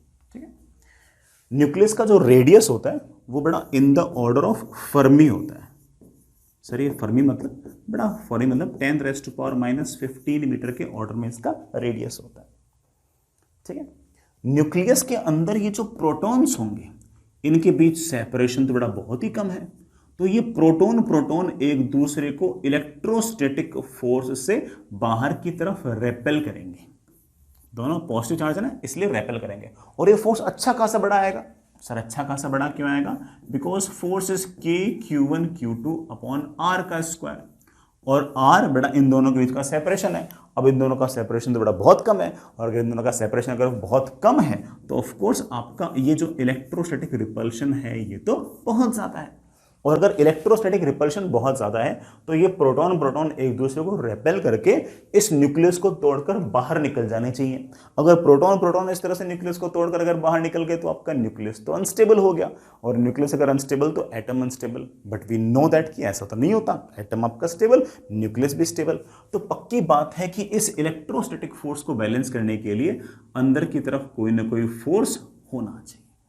ये जो अंदर की तरफ फोर्स है ये है हमारे इन प्रोटॉन प्रोटॉन के बीच या फिर प्रोटॉन न्यूट्रॉन के बीच का न्यूक्लियर फोर्स। क्या है बेटा? ये न्यूक्लियर फोर्स। इसके फॉर्मूले वगैरह हमारे लिए इंपॉर्टेंट नहीं है, सिर्फ उससे छोटी छोटी चिन्नी मिन्नी बातें ही हमारे लिए इंपॉर्टेंट है। और वो क्या बातें हैं? ये जो फोर्स है, ये जो अट्रैक्टिव फोर्स है, ये हमारे लिए ज्यादा इंपॉर्टेंट है। ये जो बड़ा हमारा न्यूक्लियर फोर्स है, इट एक्ट्स बिटवीन, बड़ा प्रोटॉन प्रोटॉन के बीच में लग जाएगा, न्यूट्रॉन न्यूट्रॉन के बीच में लग जाएगा, और प्रोटॉन और न्यूट्रॉन के बीच में लग जाएगा। कौन सा? Nuclear force. ये अक्सर अट्रैक्टिव होता है, जनरली अट्रैक्टिव। हालांकि बेटा आप जब हायर स्टडीज वगैरह करोगे तो आप देखोगे कि कभी कभी रिपल्सिव भी हो सकता है, लेकिन हमारे लिए तो ये अट्रैक्टिव ही है। ठीक है, हमारा काम चल जाएगा।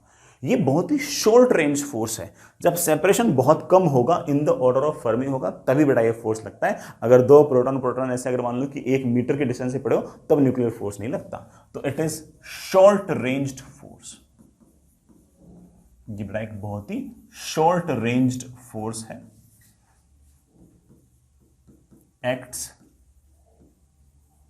Only if separation is very small.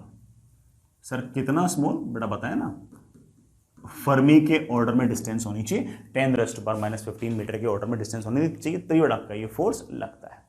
और न्यूक्लियस की स्टेबिलिटी के पीछे ये हमारा स्ट्रॉन्ग न्यूक्लियर फोर्स मेन कारण है। बेटा लिखना चाहो तो लिख सकते हैं इस बात को। It is reason behind stability of nucleus. Sir इसका फॉर्मूला वगैरह क्या है? बेटा मुझे नहीं पता है।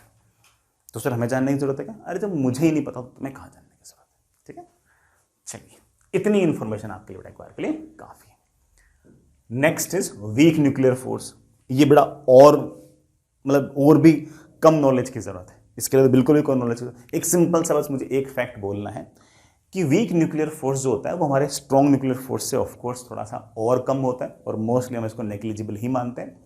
बस एक छोटी सी लाइन याद रख सकते हो, शायद कई सवाल में काम आ जाए। वो ये है कि कई न्यूक्लियर रिएक्शंस के अंदर न्यूट्रॉन जो है वो प्रोटॉन में कन्वर्ट होता है, और वो कन्वर्जन जो है वो वीक न्यूक्लियर फोर्सेस के कारण होता है। सिर्फ ये वाला फैक्ट कभी न कभी काम आ जाए, थोड़ा लिख सकते हो।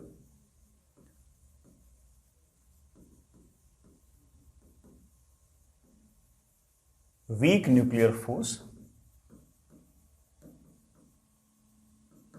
is responsible for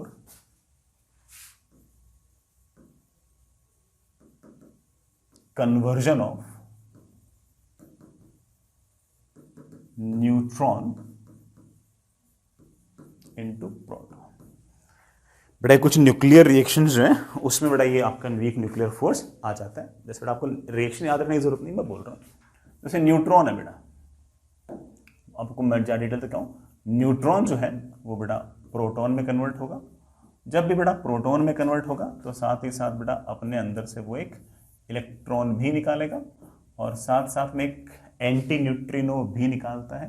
ये जो रिएक्शन है, this reaction is due to weak nuclear force. ठीक है, इसके अलावा कोई इंफॉर्मेशन की जरूरत नहीं है।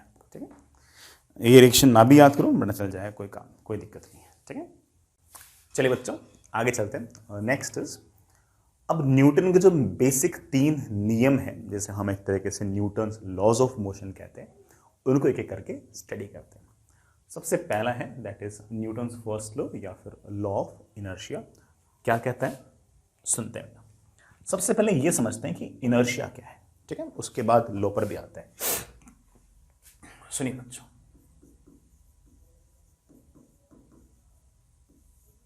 इनर्शिया को हिंदी में बोलते हैं जड़त्व।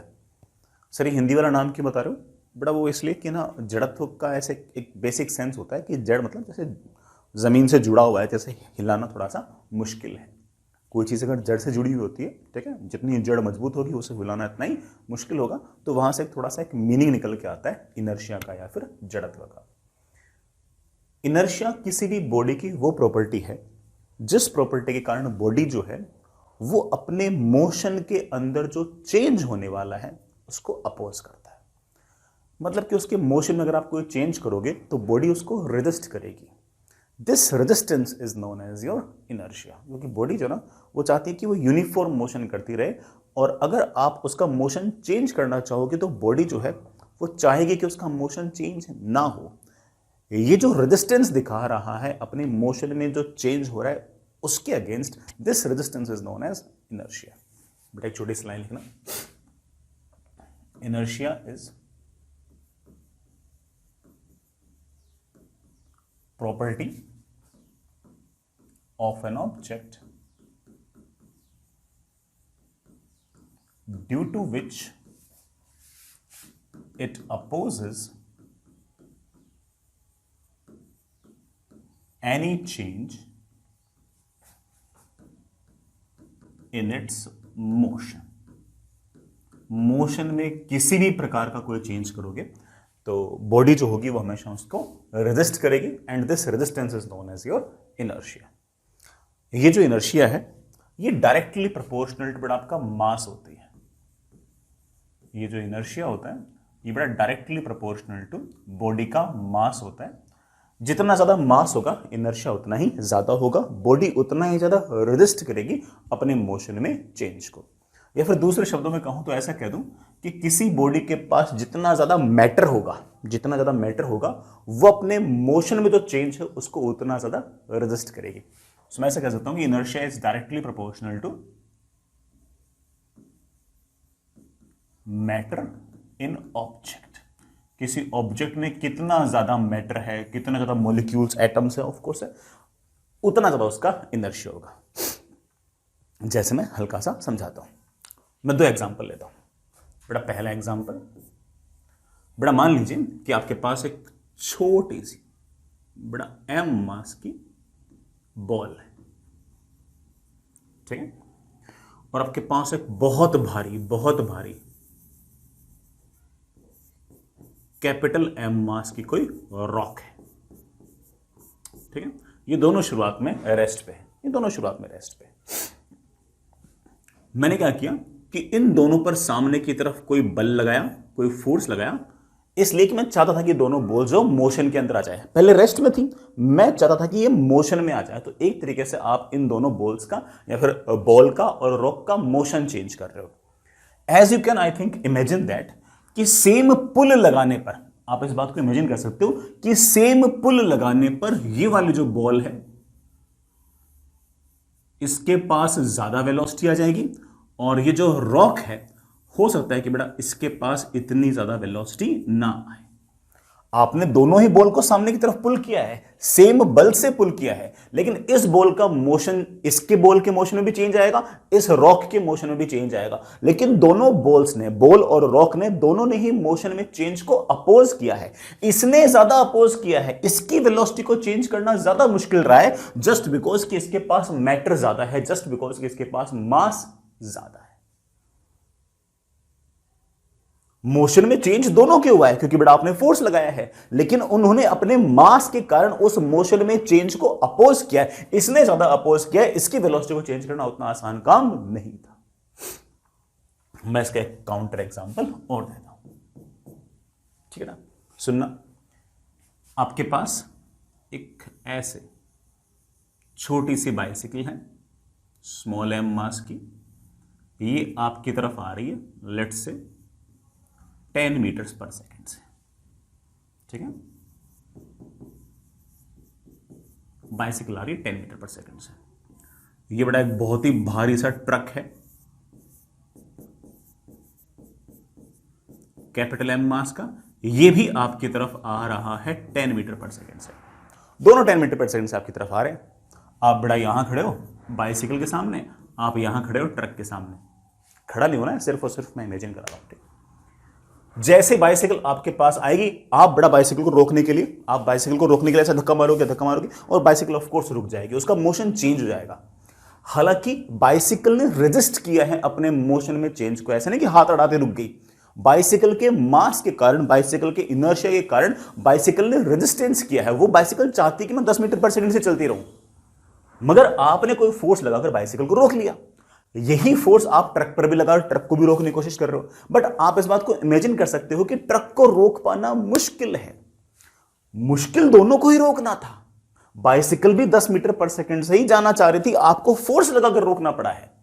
लेकिन ट्रक को रोकना ज्यादा मुश्किल इसलिए है क्योंकि उसका मास ज्यादा है, उसका इसलिए इनर्शिया ज्यादा है, इसलिए उसका जो मोशन है उसमें चेंज करना उतना ही ज्यादा मुश्किल है, क्योंकि उसके पास मास ज्यादा, उसके पास रेजिस्टेंस ज्यादा। दोनों की ही मोशन को चेंज करने के लिए फोर्स लगाना पड़ेगा, लेकिन इसके मोशन को चेंज करने के लिए हमें ज्यादा एफर्ट इसलिए डालना पड़ेगा क्योंकि ये मोशन में चेंज इतनी आसानी से नहीं होने देना चाहता, जस्ट बिकॉज कि ट्रक का मास ज्यादा है, ट्रक का इनर्शिया ज्यादा।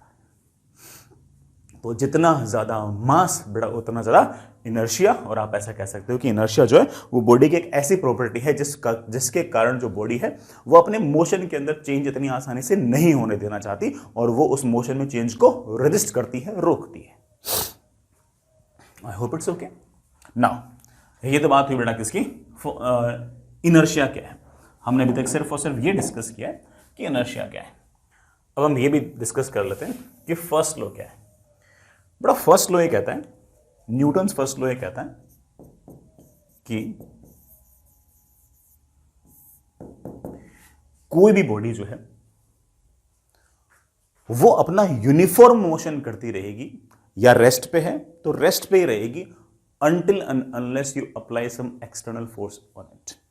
हर बॉडी अपना यूनिफॉर्म मोशन करने की टेंडेंसी रखती है। अगर आप उस पर फोर्स लगाओगे तब उसका यूनिफॉर्म मोशन, या फिर अगर वो रेस्ट पे है तो रेस्ट पे रहेगी। अदरवाइज बट आपको अगर उसका मोशन चेंज करना है, या फिर रेस्ट से उसको मोशन पे लाना है, या मोशन से रेस्ट पे लाना है, तो आपको कोई ना कोई उसमें फोर्स लगाना पड़ेगा। तो बड़ा पहले तो एक छोटी line, every object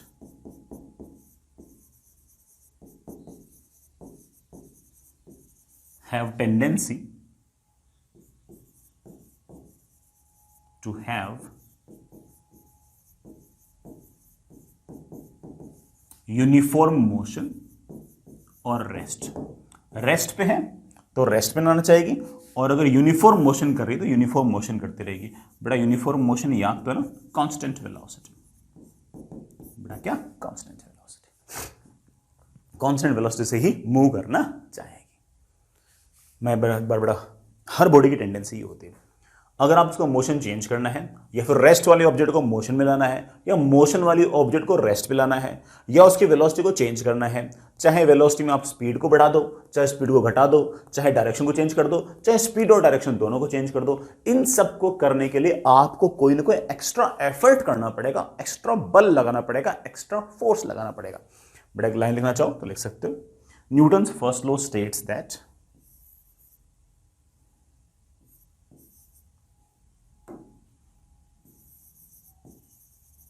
every object wants to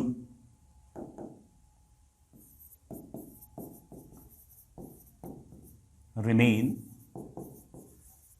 at rest or keep on moving with uniform motion until some external force is applied on it। जब तक बॉडी पर आप कोई एक्सटर्नल फोर्स नहीं लगाओगे, बड़ा वो यूनिफॉर्म मोशन करती रहेगी, या फिर रेस्ट पे है तो वो रेस्ट पे रहेगी। इतनी बड़ा सिंपल सी बात है, समझे क्या होंगे। चलिए बच्चों आगे चलते हैं। नेक्स्ट इज एक term that is known as momentum. Extremely important term है, बड़ा सुनिएगा। अगर कोई m मास की ऑब्जेक्ट ऐसे v वेलोसिटी से अगर जा रही है, v वेलोसिटी से अगर जा रही है, तो उसका मोमेंटम हम इस तरह से लिखते हैं। बड़ा मोमेंटम को अक्सर हम p से लिखते हैं, तो p vector will be m into v vector. m मतलब मेरे बच्चे मास, v मतलब बड़ा उसकी वेलोसिटी। वेलोसिटी अगर वेक्टर है तो आपका मोमेंटम भी वेक्टर क्वांटिटी है। एक दो बड़ा छोटी छोटी बातें और है, सुनिएगा। Momentum will be always mass into velocity. Momentum के बारे में जो कोई बात समझ में आई बड़ा वो सारे के सारे लिखो। सबसे पहली बात, ये एक वेक्टर क्वांटिटी है, नजर आ ही रहा है। मास जैसे मेरे बालक जानते हैं कि हमेशा पॉजिटिव ही होगा, तो जिस तरफ वेलोसिटी होगी उसी तरफ मोमेंटम होगा। तो आप ऐसा कह सकते हो कि मोमेंटम जो है इट इज ऑलवेज, सॉरी ऐसा लिख दो, इसकी जो डायरेक्शन है इट इज ऑलवेज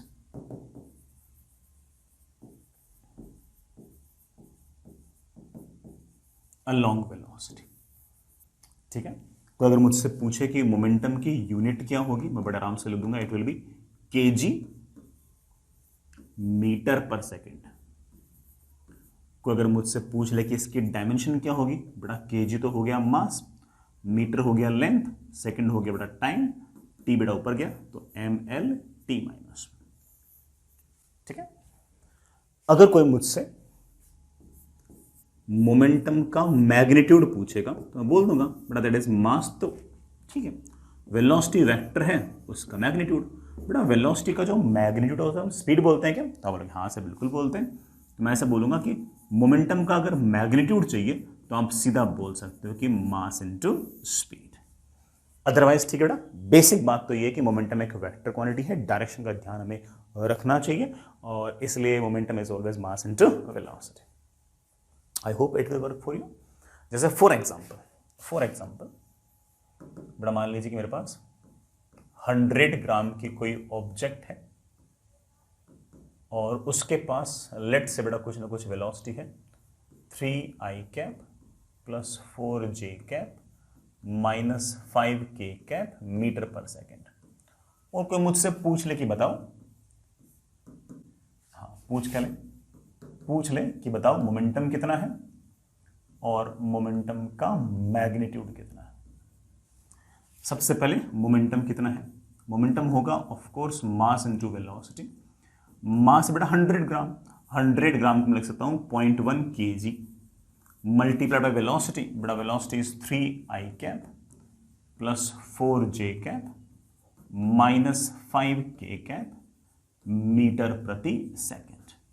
तो that comes out to be 0.3i cap plus 0.4j cap minus 0.5k cap. Unit बड़ा आपको नजर आई गई है केजी मीटर प्रति सेकेंड। कोई अगर मुझसे पूछ ले कि इस मोमेंटम का मैग्नीट्यूड क्या है, बड़ा मोमेंटम का मैग्नीट्यूड मैंने मेरे बच्चों को निकालना सिखा रखा है। Something I cap, something J cap, something के कैप पता हो तो उसका मैग्नीट्यूड हम ऐसे लिखते हैं रूट ऑफ 0.3 का स्क्वायर प्लस 0.4 का स्क्वायर प्लस माइनस 0.5 का स्क्वायर। यूनिट बड़ा वही रहेगी केजी मीटर पर सेकेंड, बड़ा मेरे ख्याल से 0.5 टाइम्स √2 आ जाएगा। ठीक है, इसको मैं 1/√2 भी लिख सकता हूं, 1/√2 केजी मीटर प्रति सेकेंड। ठीक है, चलेगा, अच्छा चलेगा ना। चलिए आगे चलते हैं बेटा। मोमेंटम याद रहेगा, हालांकि मोमेंटम की हम डिटेल आगे जाए किसी न किसी और चैप्टर में और देखेंगे, लेकिन मुझे आगे वाली चीजें डिफाइन करने के लिए मोमेंटम की जरूरत थी, इसलिए मैंने कर दिया। ठीक है, चलो next is Newton's second law. Extremely important, सारी की सारी जो कहानी है बड़ा वो न्यूटन्स सेकेंड लॉ के इर्द गिर्द ही रहेगी। न्यूटन्स सेकेंड लॉ ये कहता है कि किसी भी ऑब्जेक्ट का जो rate of change of momentum है it is always equal to the external force applied on it. अगर ऑब्जेक्ट यूनिफॉर्म मोशन कर रही है, कांस्टेंट वेलोसिटी है, जैसे मैं एक बार हमारे फर्स्ट लॉ की बात करूं, फर्स्ट लॉ में ये कह रहा था कि वेलोसिटी कांस्टेंट, तो किसी फोर्स की कोई आवश्यकता नहीं। अच्छा, मैं ये वाली बात यहां क्यों लिख रहा हूं, वहीं लिख देता हूं। हाँ, जो हमारा फर्स्ट लॉ था वो क्या कह रहा था, वो ये कह रहा था कि अगर किसी ऑब्जेक्ट की अगर वेलोसिटी कांस्टेंट है तो उसका मोमेंटम कांस्टेंट है और उस पर लगने वाला जो फोर्स है, जो बल है, वो जीरो है। सेकेंड लॉ ये कहता है कि अगर आप किसी ऑब्जेक्ट का मोमेंटम चेंज करना चाहते हो, मोशन चेंज करना चाहते हो, तो आपको कोई फोर्स लगाना पड़ेगा, और जितना आप मोमेंटम चेंज करना चाहते हो, जो मोमेंटम के चेंज होने की जो दर है, जो रेट है, वो फोर्स अप्लाइड के डायरेक्टली प्रोपोर्शनल होगी, बल्कि मैं तो कहूंगा बराबर होगी। बेटा दो बातें लिखना। पहली बात, टू चेंज मोशन, बेटा मोशन चेंज कर दो, ये मोमेंटम चेंज कर दो, एक ही बात है। Momentum is mass into velocity. Motion change करना मतलब वेलोसिटी चेंज करना, वेलोसिटी चेंज होगी तो मोमेंटम भी चेंज आएगा। टू चेंज मोशन और momentum we require some force, बेटा हमें किसी न किसी बल की आवश्यकता होगी ही होगी। दूसरी बात, मोशन में तो चेंज होने की रेट है, या दूसरे शब्दों में कहूं तो मोमेंटम में तो चेंज होने की रेट है, वो हमेशा फोर्स अप्लाइड के बराबर होगी, and this is known as your Newton's second law. Extremely important, बेटा लिखना, Newton's second law states that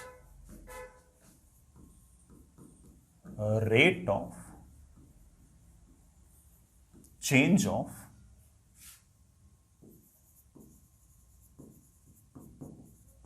momentum is equal to force applied। Momentum में चेंज होने की जो दर है बड़ा, वो फोर्स अप्लाइड के बराबर होगी, हमेशा बड़ा फोर्स अप्लाइड के बराबर होगी। कैसे, सुनिएगा। बड़ा मान लीजिए किसी टाइम टी पर किसी ऑब्जेक्ट के पास मोमेंटम था p, ठीक है। थोड़े टाइम बाद t plus delta T time पर उस ऑब्जेक्ट का momentum p plus delta p हो गया। तो एक तरीके से आप ऐसा कह सकते हो कि ये इनिशियल मोमेंटम है, ये फाइनल मोमेंटम है। हमें सवाल ये कह रहा है कि जो फोर्स अप्लाइड होगा it will be equal to momentum के चेंज होने की रेट। मोमेंटम के चेंज होने की रेट मतलब ऊपर तो आ जाएगा आपका चेंज इन मोमेंटम, और नीचे आ जाएगा उस मोमेंटम के चेंज करने में लिया गया समय। तो लिख देता हूं टाइम टेकन। बेटा बताना, पहले मोमेंटम आपके पास p वेक्टर था, अब p vector plus delta p है, तो चेंज इन मोमेंटम कितना हो गया, डेल्टा p।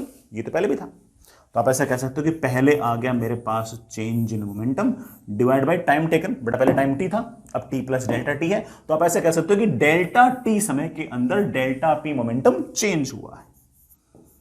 और बेटा ऑफ कोर्स डेल्टा t तो हमेशा आपका पॉजिटिव होगा, तो जिस तरफ आपका मोमेंटम का चेंज होगा उसी तरफ आपका फोर्स अप्लाइड भी होगा। तो फोर्स भी हमारा एक तरीके से वेक्टर क्वांटिटी है ही है, और इसकी डायरेक्शन किस तरफ होगी, जिस तरफ का चेंज इन मोमेंटम है। ये जो हमने फोर्स डिफाइन किया है, it is more specifically average force. क्या शब्द यूज कर देंगे, एवरेज फोर्स। इस तरह से फाइनाइट टाइम इंटरवल है, इसलिए बेटा हम क्या डिफाइन कर रहे हैं, एवरेज फोर्स। ठीक है, ऊपर क्या जाएगा, चेंज इन मोमेंटम, नीचे क्या जाएगा, टाइम टेकन। इसी तरह से हम इंस्टेंटेनियस फोर्स भी डिफाइन कर सकते हैं। हालांकि डेफिनेशन में मैं कोई बहुत बड़ा चेंज लेकर नहीं आऊंगा, but still you will like it. मैं एक बार इंस्टेंटेनियस फोर्स डिफाइन कर रहा हूं जो मेरे लिए ज्यादा इंपॉर्टेंट है। इंस्टेंटेनियस फोर्स कैसे, सुनना। मान लीजिए प्यारे बच्चों कि किसी टाइम t पर किसी ऑब्जेक्ट के पास मोमेंटम है p वेक्टर, बिल्कुल इनफाइनाइटली स्मॉल टाइम इंटरवल बाद, मतलब t प्लस dt टाइम पर, dt इज वेरी स्मॉल, इतने से टाइम इंटरवल बाद पार्टिकल का मोमेंटम थोड़ा सा चिन्ना सा चेंज हो गया बेटा, दिस चिन्ना सा इज डीपी, बहुत थोड़ा सा, थोड़े से समय अंतराल के अंदर थोड़ा सा मोमेंटम चेंज हो गया है। और हम यहां पर कहेंगे again force is simply defined as, ऊपर आएगा change in momentum, change in momentum है वो चिन्ना सा मोमेंटम का चेंज डिवाइड बाय ये चिन्ना सा लिया गया समय, चिन्ना सा change in momentum divide by चिन्ना सा लिया गया समय। This is known as your Newton's second law, this is known as your Newton's second law. यहां पर और यहां पर डेफिनेशन सेम ही है, बस यहां पर मोमेंटम का चेंज बड़ा था, टाइम भी बड़ा था, यहां पर मोमेंटम का चेंज छोटा है, टाइम भी छोटा है। ये जो फोर्स है इसको हम एक तरह से इंस्टेंटेनियस फोर्स भी कह सकते हैं। हालांकि मैं इसको और डिटेल में बताऊंगा, लेकिन कोई तुमसे पूछे कि न्यूटन सेकंड लॉ क्या है तो आप ऐसा कह सकते हो कि force applied is always equal to rate of change of linear momentum या फिर rate of change of momentum. Linear momentum बोल दो, मोमेंटम बोल दो, एक ही बात है, कोई बहुत बड़ा फर्क नहीं पड़ता। समझ गए होंगे? बाकी इसको हम थोड़ा और डिटेल में बाद में देख लेंगे, ठीक है।